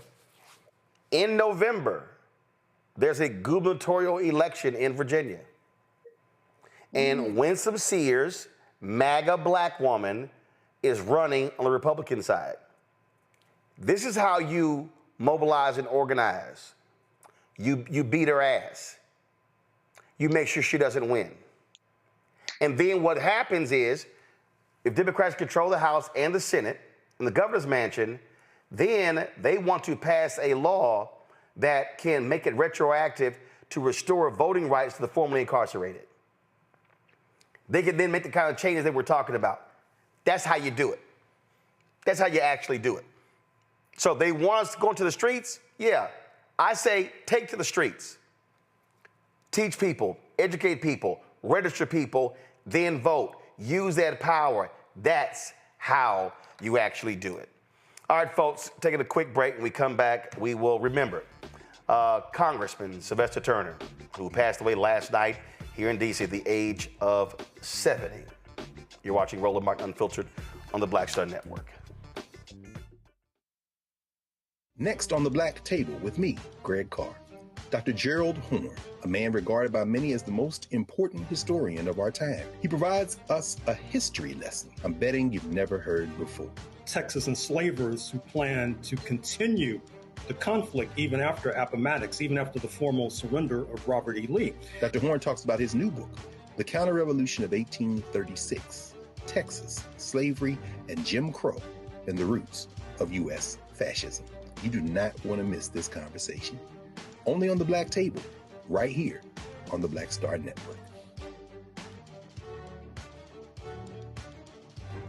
What's up, y'all? Look, Fanbase is more than a platform. It's a movement to empower creators, offering a unique opportunity for everyday people to invest in Black-owned tech, infrastructure, and help shape the future of social media. Investing in technology is essential for creating long-term wealth and influence in the digital age. The Black community must not only consume tech, we must own it. Discover how equity crowdfunding can serve as a powerful tool for funding Black businesses, allowing entrepreneurs to raise capital directly through their community through the Jobs Act.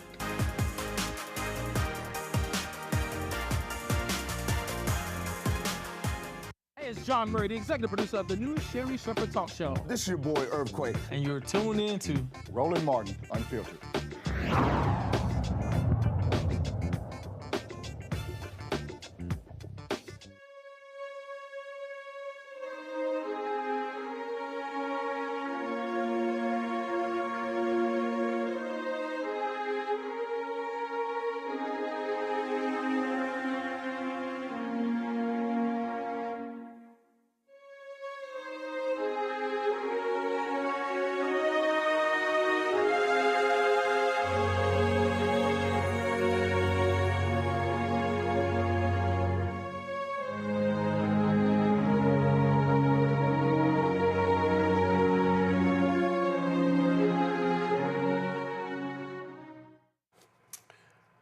As we say at the top of the show, folks, former Houston mayor and congressman of the 18th Congressional District, Sylvester Turner, passed away last night at his home here in D.C. He died after suffering a medical emergency following Donald Trump's speech to Congress. Before the address, Turner did a lot of interviews with a number of different influencers, including Elizabeth Houston, talking about the issue of Medicaid. Here's some of that interview.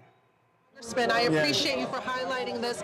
Please tell us why why you decided to bring your guest tonight, and also why Medicaid is so important to you. They are slashing nearly $1 trillion from Medicaid. When you do that, you are hurting real people, real lives. And I wanted Angela to be here out of my district to tell her story, to put a face with what they're doing. Don't let them do it. The Sylvester Turner had been diagnosed with bone cancer. You can actually see the effects of that. In fact, this was actually a video that he posted on his social media account last night.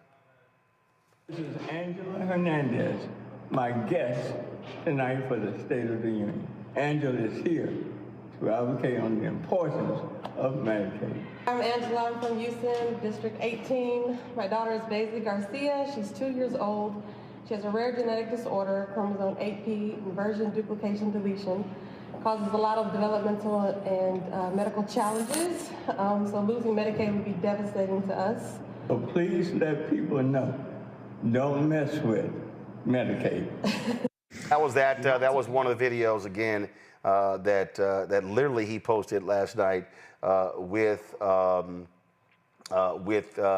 his guests, and there were so many people shocked and stunned as a result of this announcement. He had a long career in public service that spanned several decades at both the local and state government levels. His political career began in 1989 when he was elected to the Texas House of Representatives for District 139, a position he held for nearly 3 decades. Despite facing early setbacks in his campaigns for mayor in 1991 and 2003, he was elected mayor of Houston in 2015 after a heated runoff against Bill King. He secured a second term in 2019 by defeating the wretched Tony Busby. Following the death of longtime Congresswoman Sheila Jackson Lee, his good friend, Turner announced his candidacy for Texas's 18th Congressional District, the same position that was held by Barbara Jordan and Mickey Leland. He was elected in November. Folks, Houston Mayor John Whitmire had this to say about the passing of his predecessor, Mayor Turner. But it reminds us how vulnerable life is. Puts things in perspective.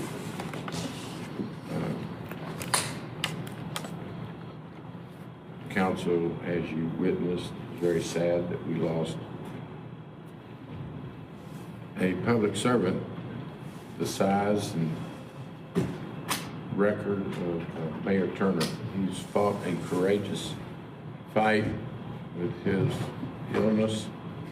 I saw him Saturday to Rodeo Parade, and then, as I mentioned, he and I were on a program together a week ago, Sunday, in Acres Home, Robert Williams' installation. He and I both are very close to the family. So we shared that program, and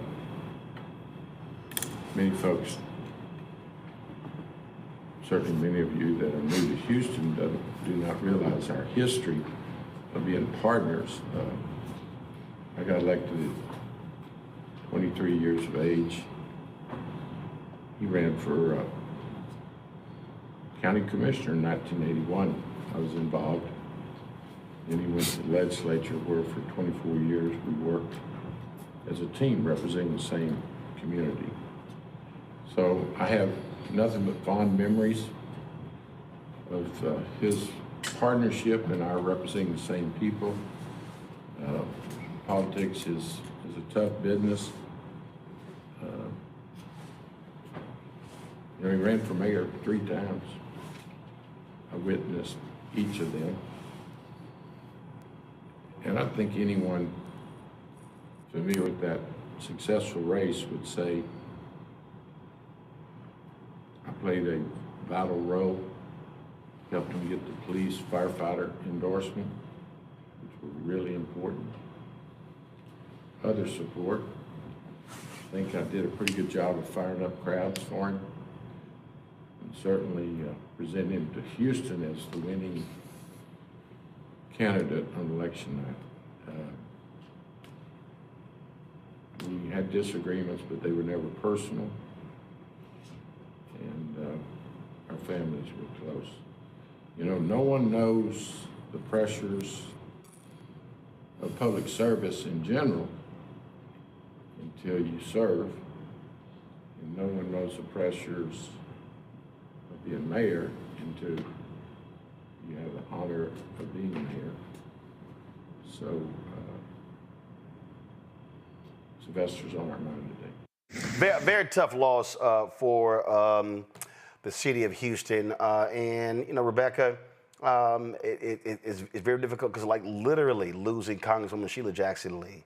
And then Turner, she ran for his seat for mayor, lost to Whitmire.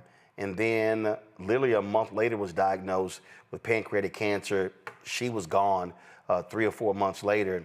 And then now having to now deal with this loss as well. I didn't know him personally, but I knew and know of some of his staff, including some of his staff when he was mayor and some of his campaign staff. But to your point, the vacuum in leadership that Houston is going through, at even the realignment of leadership that's happening within Houston, you know, it's tough. It's tough when you lose that continuity.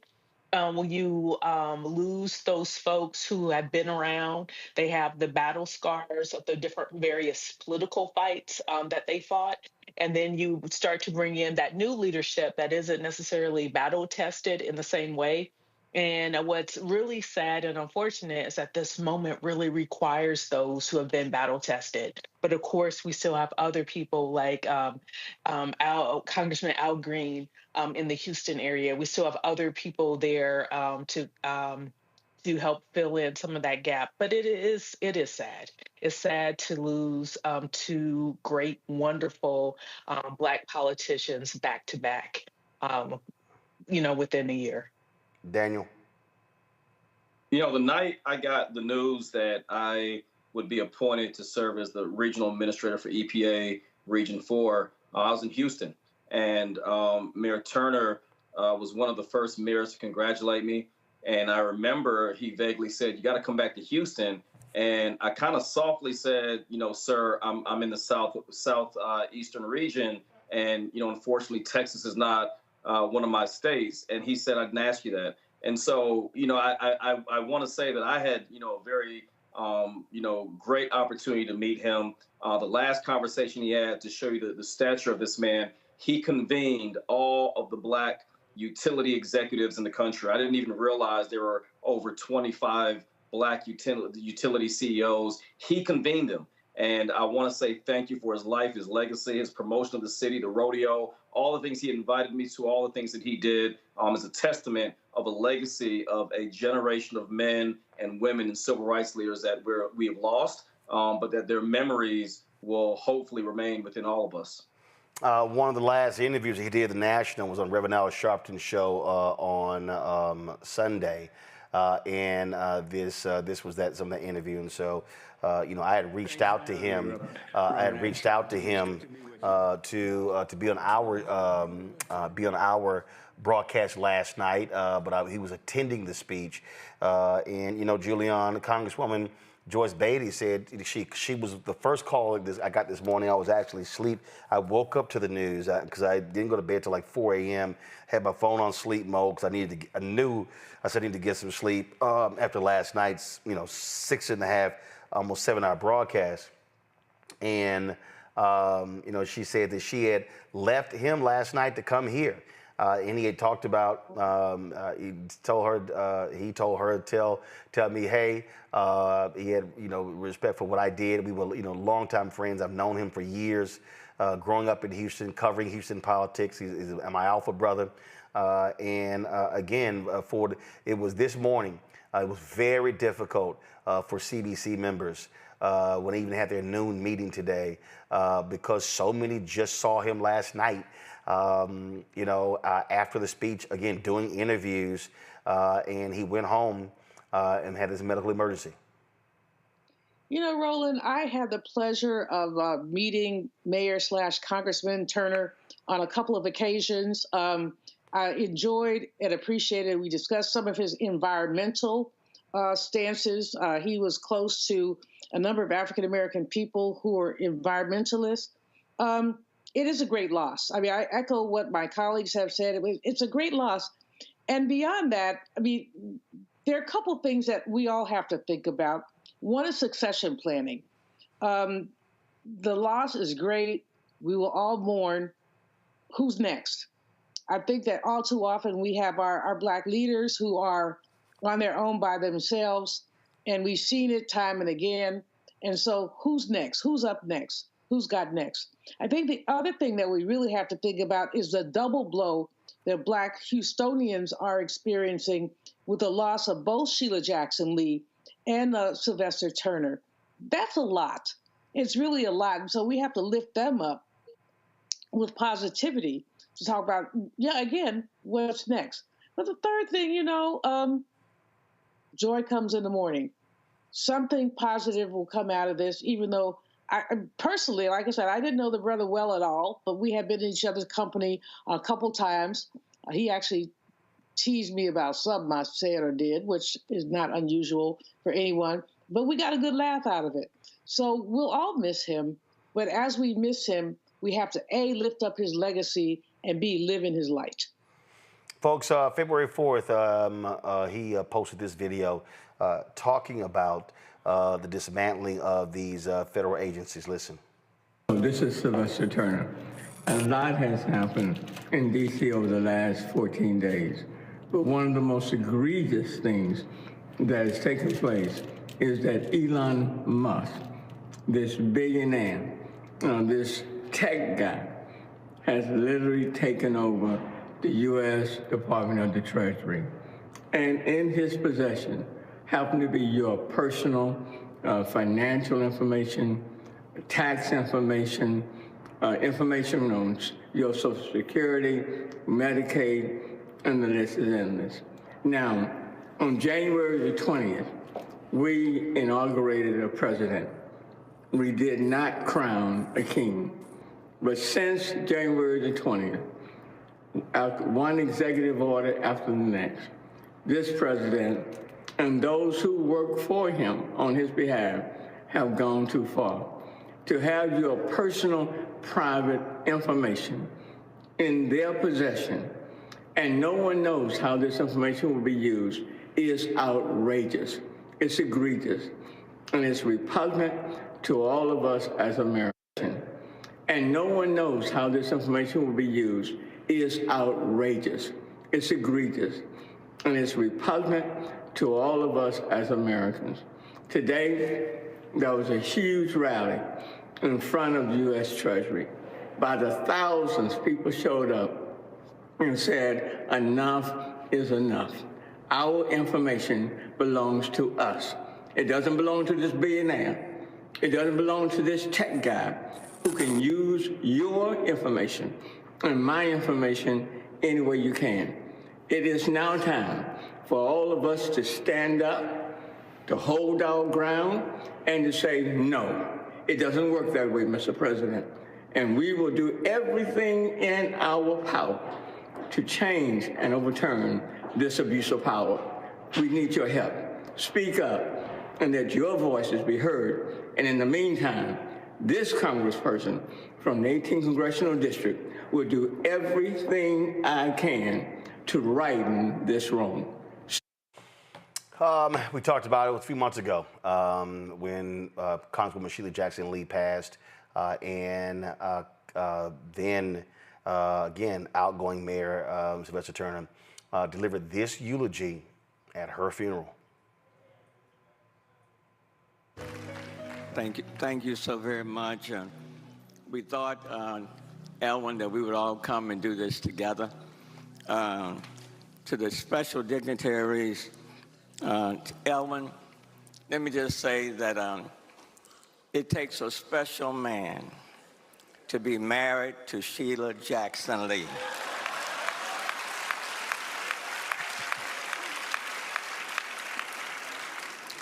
And God chose you to be her husband, and my brother, you have done it well. So I want to congratulate you for a job well done. To Erica and Jason, my parents used to say that the best thing that I can give you is a good name. Your mom has given you a good name. And Erica, you have channeled her spirit, and there's so much of her in you. Jason, she will be proud of what you're doing right now. She was an ambassador with a special assignment. From the local perspective, I want to thank her for standing by North Forest when they were trying to shut North Forest Independent School District down. For the church in Acres Home, Cliffdale, small church, needed a contractor, didn't have the money. She found the contractor. She made the repairs at no cost to the members of that church. Thank you. To Cheryl Ropolo, who doesn't even live in the 18th Congressional District. Her daddy needed medical care. She reached out to Congresswoman Sheila Jackson Lee. She made the call, and her dad was with her for another 7 years. Cheryl Ropolo wants to say thank you. To the homeless man that was on the street, but because she came that person's way, that homeless man is now in his own apartment with the wraparound services. Sheila Jackson Lee, the homeless man, wants to say okay. To the many COVID drives she set up, working right alongside me and others, the thousands of people whose lives have been saved, want to say thank you. And in her final months, when her body was frail, when people needed food and water, Rodney, we were out there. She got out the truck, moving slowly. We said, Sheila, we'll do this. She said, no, brother, no, I'm here. And then when we finished that stop, we said, it's time to go home. She said, brother, I have one more stop to make. We went to a shelter. She got behind the line and served them food and stayed there until we said, that's enough. I'll close with this. Sheila wouldn't take no for an answer. But because she was an ambassador on a special assignment, there was one person she had to yield to. And God said to Sheila, Sheila, your work on this earth is done. You have ran a good race. You fought a good fight. And now it's time, my sister, for you to come right on home. Sheila, I want to thank you on behalf of the local community for bringing the world to the 18th Congressional District. To God be the glory for the good he has done. And the same, of course, can be applied to Congressman Sylvester Turner, dead at the age of 70. Julian, Daniel, Rebecca, we really appreciate y'all being on today's show. Thank you so very much. Folks, the show's not over. 2023, I held a Juneteenth discussion in Houston. And if you want to understand the impact of Mayor Turner, he did some amazing things as mayor of the city of Houston, really, especially when it came to black business. And so we're going to close the show out. I'm going to sign off right now, but we're going to play this for y'all, for you to understand the work that he did on behalf of African Americans, African American business owners, as the mayor of the city of Houston. We will greatly miss him, and I will personally miss him as well. Folks, I will see you guys tomorrow from New York City, from Susan Taylor's National Cares Mentoring Gala. Here's that conversation with Mayor Turner from 2023. Coming to Houston, we understand heat. So I wore one of my African outfits. In fact, Lynn from a turkey leg hut called me. He said, hey, man, what's the dress? Because, you know, it's hot. I said, Doc, it don't matter. I said, you come dressed like a chef. He said, cool, linen works. So when he sees you, he going to be real happy. Well, I am certainly dressed down today. No. This is how we roll the Black Star Network. We good with that.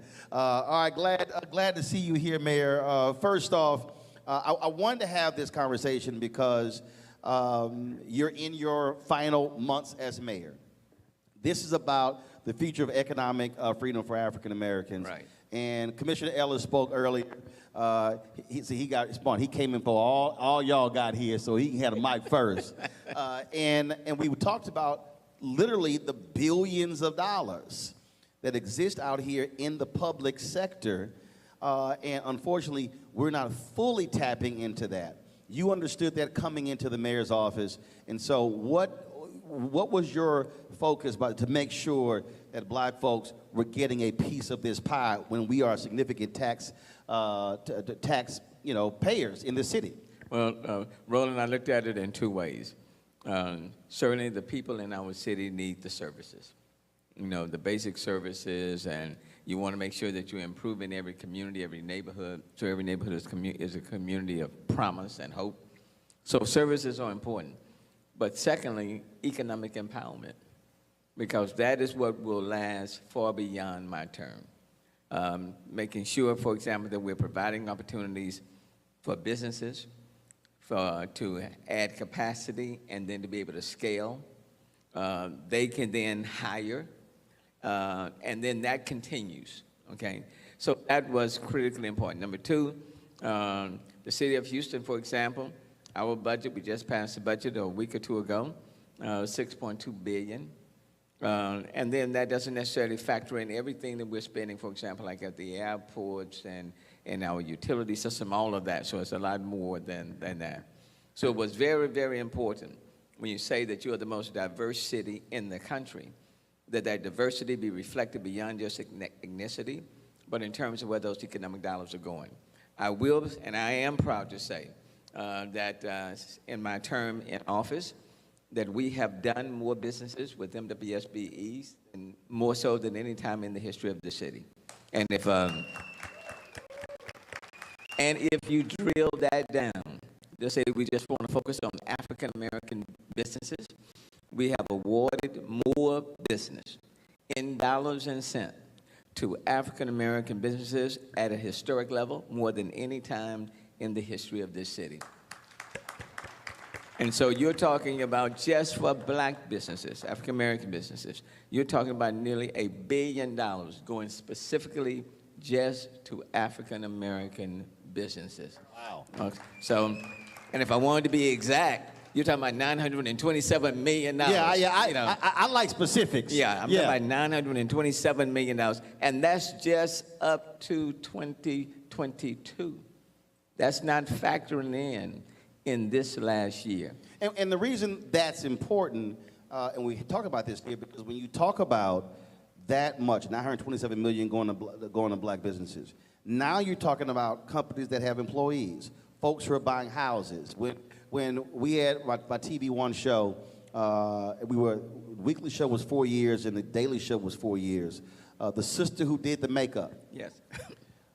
She came, when the show was over, she was in tears, and she says, Roland, I gotta thank you. I was like, so why?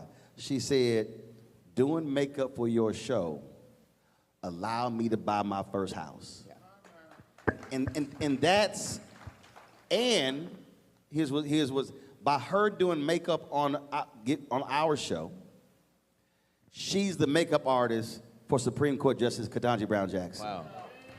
So when you saw the judge in Vogue, yeah, she did her makeup. Wow. So when we talk about creating opportunities for black-owned businesses, you're creating not just that opportunity, but what's coming down the road, and now houses, sending kids to college, them giving to HBCUs, and so that $927 million is not just going to one person. Right, it's the multiplier effect. And look, when I came in as mayor in January 2016, we had 2,500 certified MWSB businesses, 2,500. As of today, we now have a little more than 5,200. We have more than double. Wow. More than double. And if you want to drill that down to African American businesses, of that 5,200, 40% of them are African American businesses. 40% of them. So we've more than doubled the number of certified businesses. We have given out more contracts in dollars and cents to MWSBEs than in the history of this city. We are working on building capacity. That's just the city. After the murder of George Floyd, there were a number of us, African American primarily, entrepreneurs and businesses, that started the Houston Social Justice and Economic Equity Fund. And partnering with various corporations and banks, in this case Wells Fargo, which ended up giving $20 million to the Houston Social Justice and Economic Equity Fund. We have provided grants anywhere from $10,000 to $60,000 to more than 220 businesses, minority businesses in this city. And we're getting ready in the second round to provide another $8 million. We decided that the 10 to 60,000 was not high enough. And so we've increased that threshold. These are not loans. These are grants that are being provided to businesses themselves. So, it's, I am proud of that because, services, we have to provide services. But economic empowerment and feeding into these businesses, and for most of these businesses, you're talking about less than 10 employees or less. But the goal is to build capacity and to enable them to scale up. And then for some of them who need technical assistance, they can now go online and get technical assistance 24/7 that we are offering to these businesses. So we want to help in so many different ways. See, the thing, I had a conversation, we were in D.C., and they kept talking about, black-owned businesses, we need access to capital. I said, no. We need contracts. Right. I said, it don't mean nothing for me to have access to capital, credit line, if I don't have contracts. And so we were in this battle. I said, because for me, I built this, we have no debt, we owe nobody. I said, I'm gonna have capital if I get contracts. And that's the thing that people have to understand. Or then you have the people out there that say, well, you know, we want to create, you know, back-end services, you know, legal support. I say, hey, I got a lawyer, an accountant, we got all that. Where the contracts? Well, you know, look, when you start looking at construction, professional services, and goods and products, over 7+ now years, coming up on 8, we have 29% on average are going to these MWSBEs, 29%. And the way we do it, I mean, we have these goal levels every Thursday morning in the executive committees. As we're going down the agenda, we go through each item to see whether or not these companies and others are meeting their goals that we have set. If they're not meeting those goals, we pretty much pull them, okay? And so you need to meet these goals. But at the same time, we're not just trying to promote MWSBEs as subs. We are now very intentional with promoting them as prime. And so now we allow MWSBEs who are primes to account for 50% of those goals so that they can build that scale and add that capacity. So we're now seeing more MWSBEs who were serving as subs who are now stepping in as primes. And again, that's just a way of building in our communities, putting people in a position to hire folk, lasting way beyond whoever is mayor. You want these businesses to continue to survive and thrive and grow. See, I think that was the key point you made, and I said this when Obama was president. I said, guys, look, when you term limit, that's it. You're only there 8 years, finite years. But to your point, these are businesses that can be here 10, 20, 30, 40, 50, 60, 100 years and is having the opportunity. The prime contract piece is so critically important because that's what Mayor Jackson had to deal with when he became mayor of Atlanta. And what happened there was we were always forced, and the way the rules are, I covered City Hall when I was in Fort Worth. The moment you become a prime just one time, you can now bid on other prime contracts. Absolutely. So the system was set up that we were only subprime. We could only become subprime contractors. And so what he did was they broke up a lot of the contracts to smaller contracts and said, no, we're not gonna do one big prime. Debundle. Right, and now you have, so versus 100 million, no, we're gonna do 20, 20, 20, 20, 20, and now if they can apply to become a prime in one of the 20s, right, they now can apply for that, another deal, for that 100 or 500 or whatever. And you know what else we were finding? We were finding that, let's say, if 24% of that contract was supposed to go to MWSBEs, well, when you look at that 20%, they may have had 8 different subs. One getting 1%, 2%, maybe 3% to add up to that 24%. Well, hell, you can't build capacity when somebody's getting 1%, 2%. They'll always be at that level. So we said, no, that's not working here. That's not working here. And so you've got to provide people with the opportunities where it's a meaningful, impactful opportunity. Otherwise, you're not really doing anything at all. And then you just can't get to the point where you're putting people down and you're not utilizing them. So you're putting them down to get the business, but you're not utilizing them. Or you're saying, well, we put them down, but they couldn't do the work. You know, no, that's not going to work at all. So it's letting people know that we're looking at everyone. I don't care who you're doing business with. And I'm not interested in the names. I'm simply interested in the fact that you are giving meaning to the program, okay? And that's what's important. And you're utilizing people that can do the work.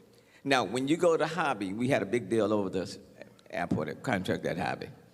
But when you look at Hobby as a prime sort of contract, on one of those contracts, you had MWBEs in it that represented about, what, 96%, 97% of the deal. That's on one of the major ones, okay? So it's affording people opportunities. And then what I say to people all the time is that, you know, you have people sitting at the table, and people say, well, let's focus on people who have had the previous experience, and they've been doing it, and let's look at them. Well, everybody started somewhere. Everybody started somewhere. And so if you're only utilizing folk who have been at the table, then there are no new people sitting at the table. So everybody started somewhere. And in this sense, I borrowed the philosophy from my daddy.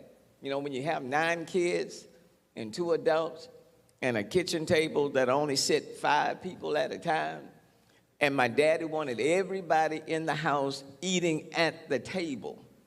So he would say, okay, you 5, y'all go in there and y'all go eat. And, you know, your mama got plenty of food, so don't rush, you know. So go sit in there for 5 of you. And then when my daddy thought you had been at the table long enough, my daddy would walk into the kitchen and tap you on your shoulder. And he said, now you 5, y'all been sitting here long enough.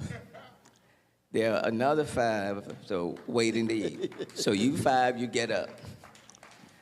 And you know, that stuck with me. He was a maitre d' at a restaurant. We got to flip this table. But, you know, but when you're living in the most diverse city in the United States, as long as everyone believes that they will have an opportunity to sit at the table, you're not going to have a lot of fuss and confusion because everybody knows they will have their turn. The problem when you have that you will have is that if there are people who've been sitting at the table and they don't want to leave the table, and there are others who are saying, when is it my turn? And it's opportunity. I was at a Black Contractors Convention. I gave a keynote several years ago in D.C. And there was a sister I met, and her job was to certify companies to make sure they actually were minority-owned. And she came upon this company in North Carolina, and they were the largest construction company in North Carolina. And so she was talking to these 2 guys. Said, well, how did this company get started? He said, well, our dad started this company. He was in the military. And they said that when the war was over, World War II, he asked them, well, you know, we got all this surplus equipment. Can I just keep some of this? And, oh, yeah, go right ahead. So he started this construction company with a government handout. Military construction company, military construction equipment, and used that equipment to start the company and then began to get all these contracts in North Carolina.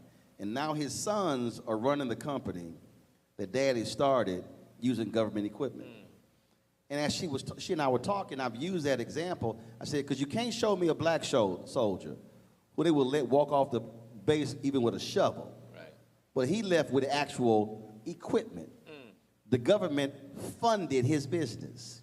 And so I explained to a lot of white folks out here, I don't want to hear that bootstrap stuff when the reality is for decades and even when we were paying taxes, we were funding their contracts, their businesses. And right now, in this whole age, folks fighting CRT. I got my book over there, White Fear, how the browning of America is making white folks lose their minds. Folk getting all upset and everything, and you're going, look at the numbers. Y'all been eating well for a long time, and now you get mad because we're saying, can we get a chair at the table to eat? But you know, Roland, what I would say, though, yes, people get mad. But we can't do what they do. And what I mean by that, we have to cross every T. We have to dot every I. I came in fully aware that everything that we do with me as mayor was going to be scrutinized. And so you have to dot every I, you have to cross every T, you have to be even more intentional with following the process. Because when you start saying, providing more opportunities for people that look like you and I, or people who are diverse, everybody's not going to be pleased with that or happy with that. So we have to be extra careful. Extra. In order for you to sleep at night, you have to be extra careful knowing that you have crossed the T's and dotted the I's and followed the process, because it may not be fair, but that's just the way it is. Yep. So that's what I tell mayors across the country, okay? You know, make sure that you're following your process. Make sure that you have 2 and 3 different checks, because that's so important. But at the same time, somebody checking on the checker and the checker. And everyone, people will tell you, and in all of our meetings, in my 80 years, number one, I never meet with anybody by myself. That's number one. Number two, we discuss all of my deals before my executive meeting. We go through every last one of them, If there's something that seems out of See, whack. Mayor, you sound like a preacher on that one. I ain't gonna name the preacher, but that was a woman who wanted to go to counseling. And she came in, and there were 2 other people in the room. It was a dude, it was a brother, it was a woman. And she says, she goes, Pastor, I thought I was doing counseling with you. He said, no, darling, they're paid not to open their mouth. And she's like, but this is supposed to be a meeting between you and I. He said, we will not be meeting if the 2 of them are not in the room. And I will tell you, and I came in with that rule. Thing meeting just with me, because whatever you have to say, you can say to all of us. And if you can't say it to all of us, you can't say it to me. So somebody say, no, the mayor told me, you like, I had some backup in the room. There are at least going to be 2 or 3 other folk. And especially when we are discussing anything dealing with awarding, that's in front of my entire executive team, you know. Because, I mean, that's just the nature, those are just the realities. Those are realities. But having said all of that, you know, we've made significant progress.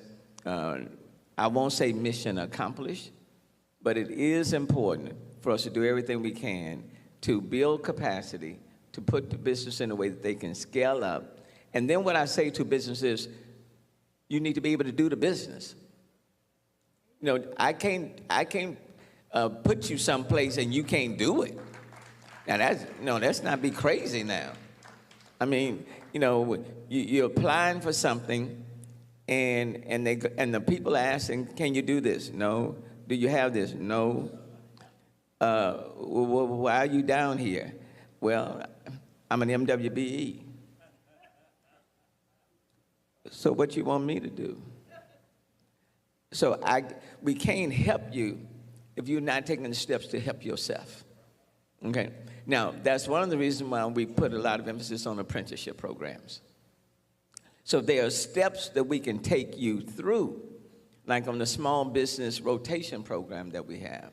We can take you through those steps on technical assistance, financial assistance, all of those, to build you to that point. And then you go to the next step and to the next step.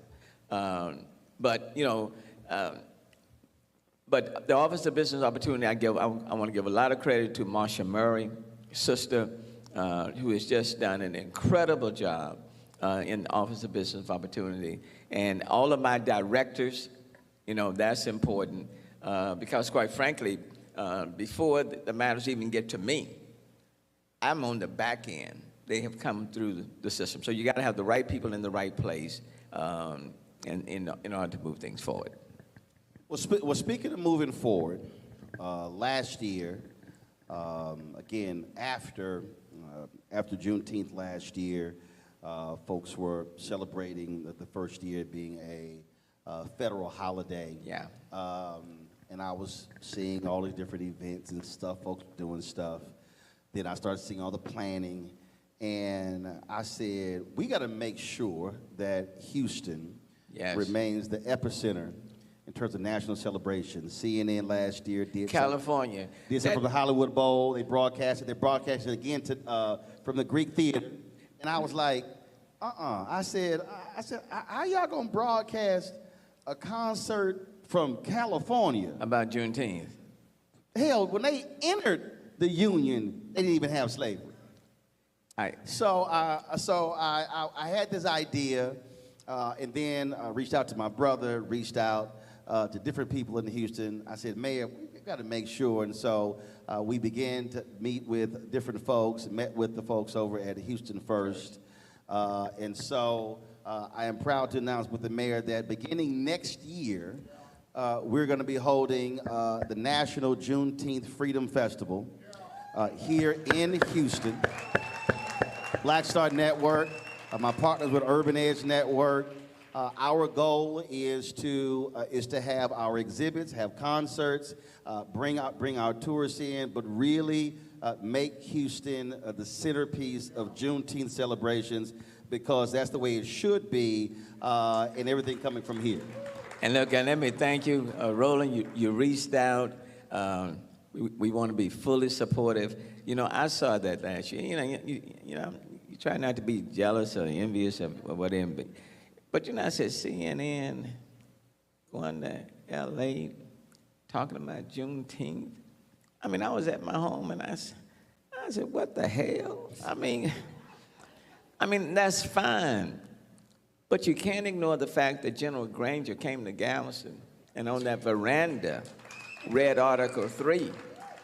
And you can't ignore the fact that after he read it, and quite frankly, before he got to the last line, those slaves, some of them are already taken off, you know, heading down to Freedmanstown to 4th Ward.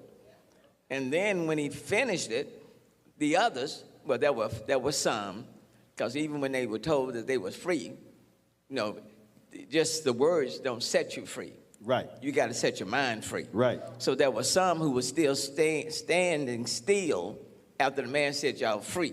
You know, so many of them stayed at Galveston, but the rest of them took off. And so how can you ignore that?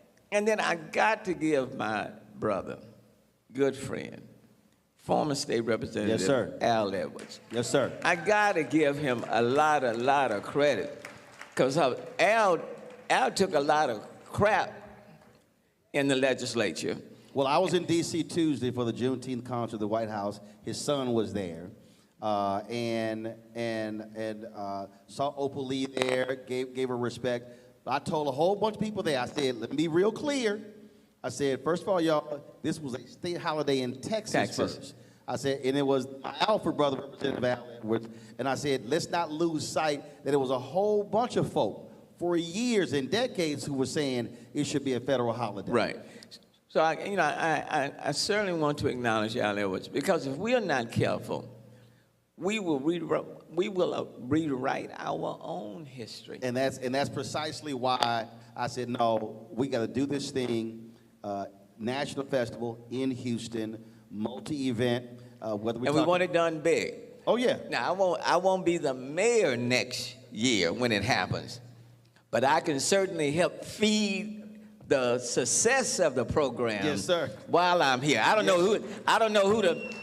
who the next mayor will be, but I know that I'm the mayor right now. So we're already planning to assist for next year. Yes, sir. And so when I was in D.C. And I pulled Congresswoman Sheila Jackson Lee aside, and I mentioned this, she goes, now, you know, I'm sponsoring this Juneteenth trail, and they got all this stuff. Don't leave me out. I was like, Congresswoman, I got you. Breathe. I said, breathe. I'm not going to leave you out. I was like, breathe. So I told her, I said, don't worry about it. I said, it's all good. Take your time. But thank you, Roland. Yeah, thank you for what you're doing. But the whole point of this is absolutely to make it big, to make it national, and make sure those morning shows are broadcasting from here, and then when we're telling the story, but not just telling the story, getting people to understand the locations, Freedmanstown, right. Emancipation right. Park, all of that history there, because you're right, my fear, and I've been telling everybody, don't just be having concerts. Right. Because normally we say it's a party with a purpose. We're flipping this. This festival is going to be a purpose with a party. Right. And economic freedom is going to be a part of right. that, and that's why we definitely want to do it here and keep it here. So I appreciate your support for it, and we're looking forward to doing it up. Well, you know, you're placing your name on it, and you got that national name. You started with the Defender, and now you got that national brand. So we want to take advantage of that national brand to now redirect the attention. Oh yeah. To this particular region, and there are a number of national brands that are very interested in being sponsors as well. Right. So we definitely, we're talking about exhibits. We're talking about having different all that stuff happening on Friday and Saturday, in addition to having the concerts, in addition to having empowerment panels and discussions, lectures, things along those lines. And we want it to really be centered. And as we talk about here, a major part, it will be utilizing African American vendors and companies and wanting them out to showcase their wares, because that's, for me, and I keep telling everybody, Juneteenth for us was not about just barbecue. Right. We had voter registration taking place at Juneteenth events. We had economic discussions. Right. So when we talk about freedom, we're talking about freedom. And all of those issues are as pertinent today as they were 100 years ago. And in many, many ways, they're even more relevant and more pertinent. And information is empowerment. Yep. And if we don't make sure that we educate ourselves and those that are coming after us, then we are shortchanging our future. And you don't want to do that. So let's party, but at the same time, information is highly important and is relevant today. And so we want to make sure that we are working with you and providing the necessary support, because either you go big or you go home. And if you can't do it on a Houston scale, and I think that may be one of the reasons why they went to LA. Maybe people felt the Hollywood, that imagery and, maybe entertainers and stuff. And so they're looking at it from the Hollywood perspective. And then they say, well, General Granger, Galveston, Houston. But see, for me, that's always a problem. If you only want to focus on the Hollywood angle, but you want to leave the history out, then all it ends up being is just a concert. But we can do the history. And we can give you Houston Hollywood. Oh no! Right here.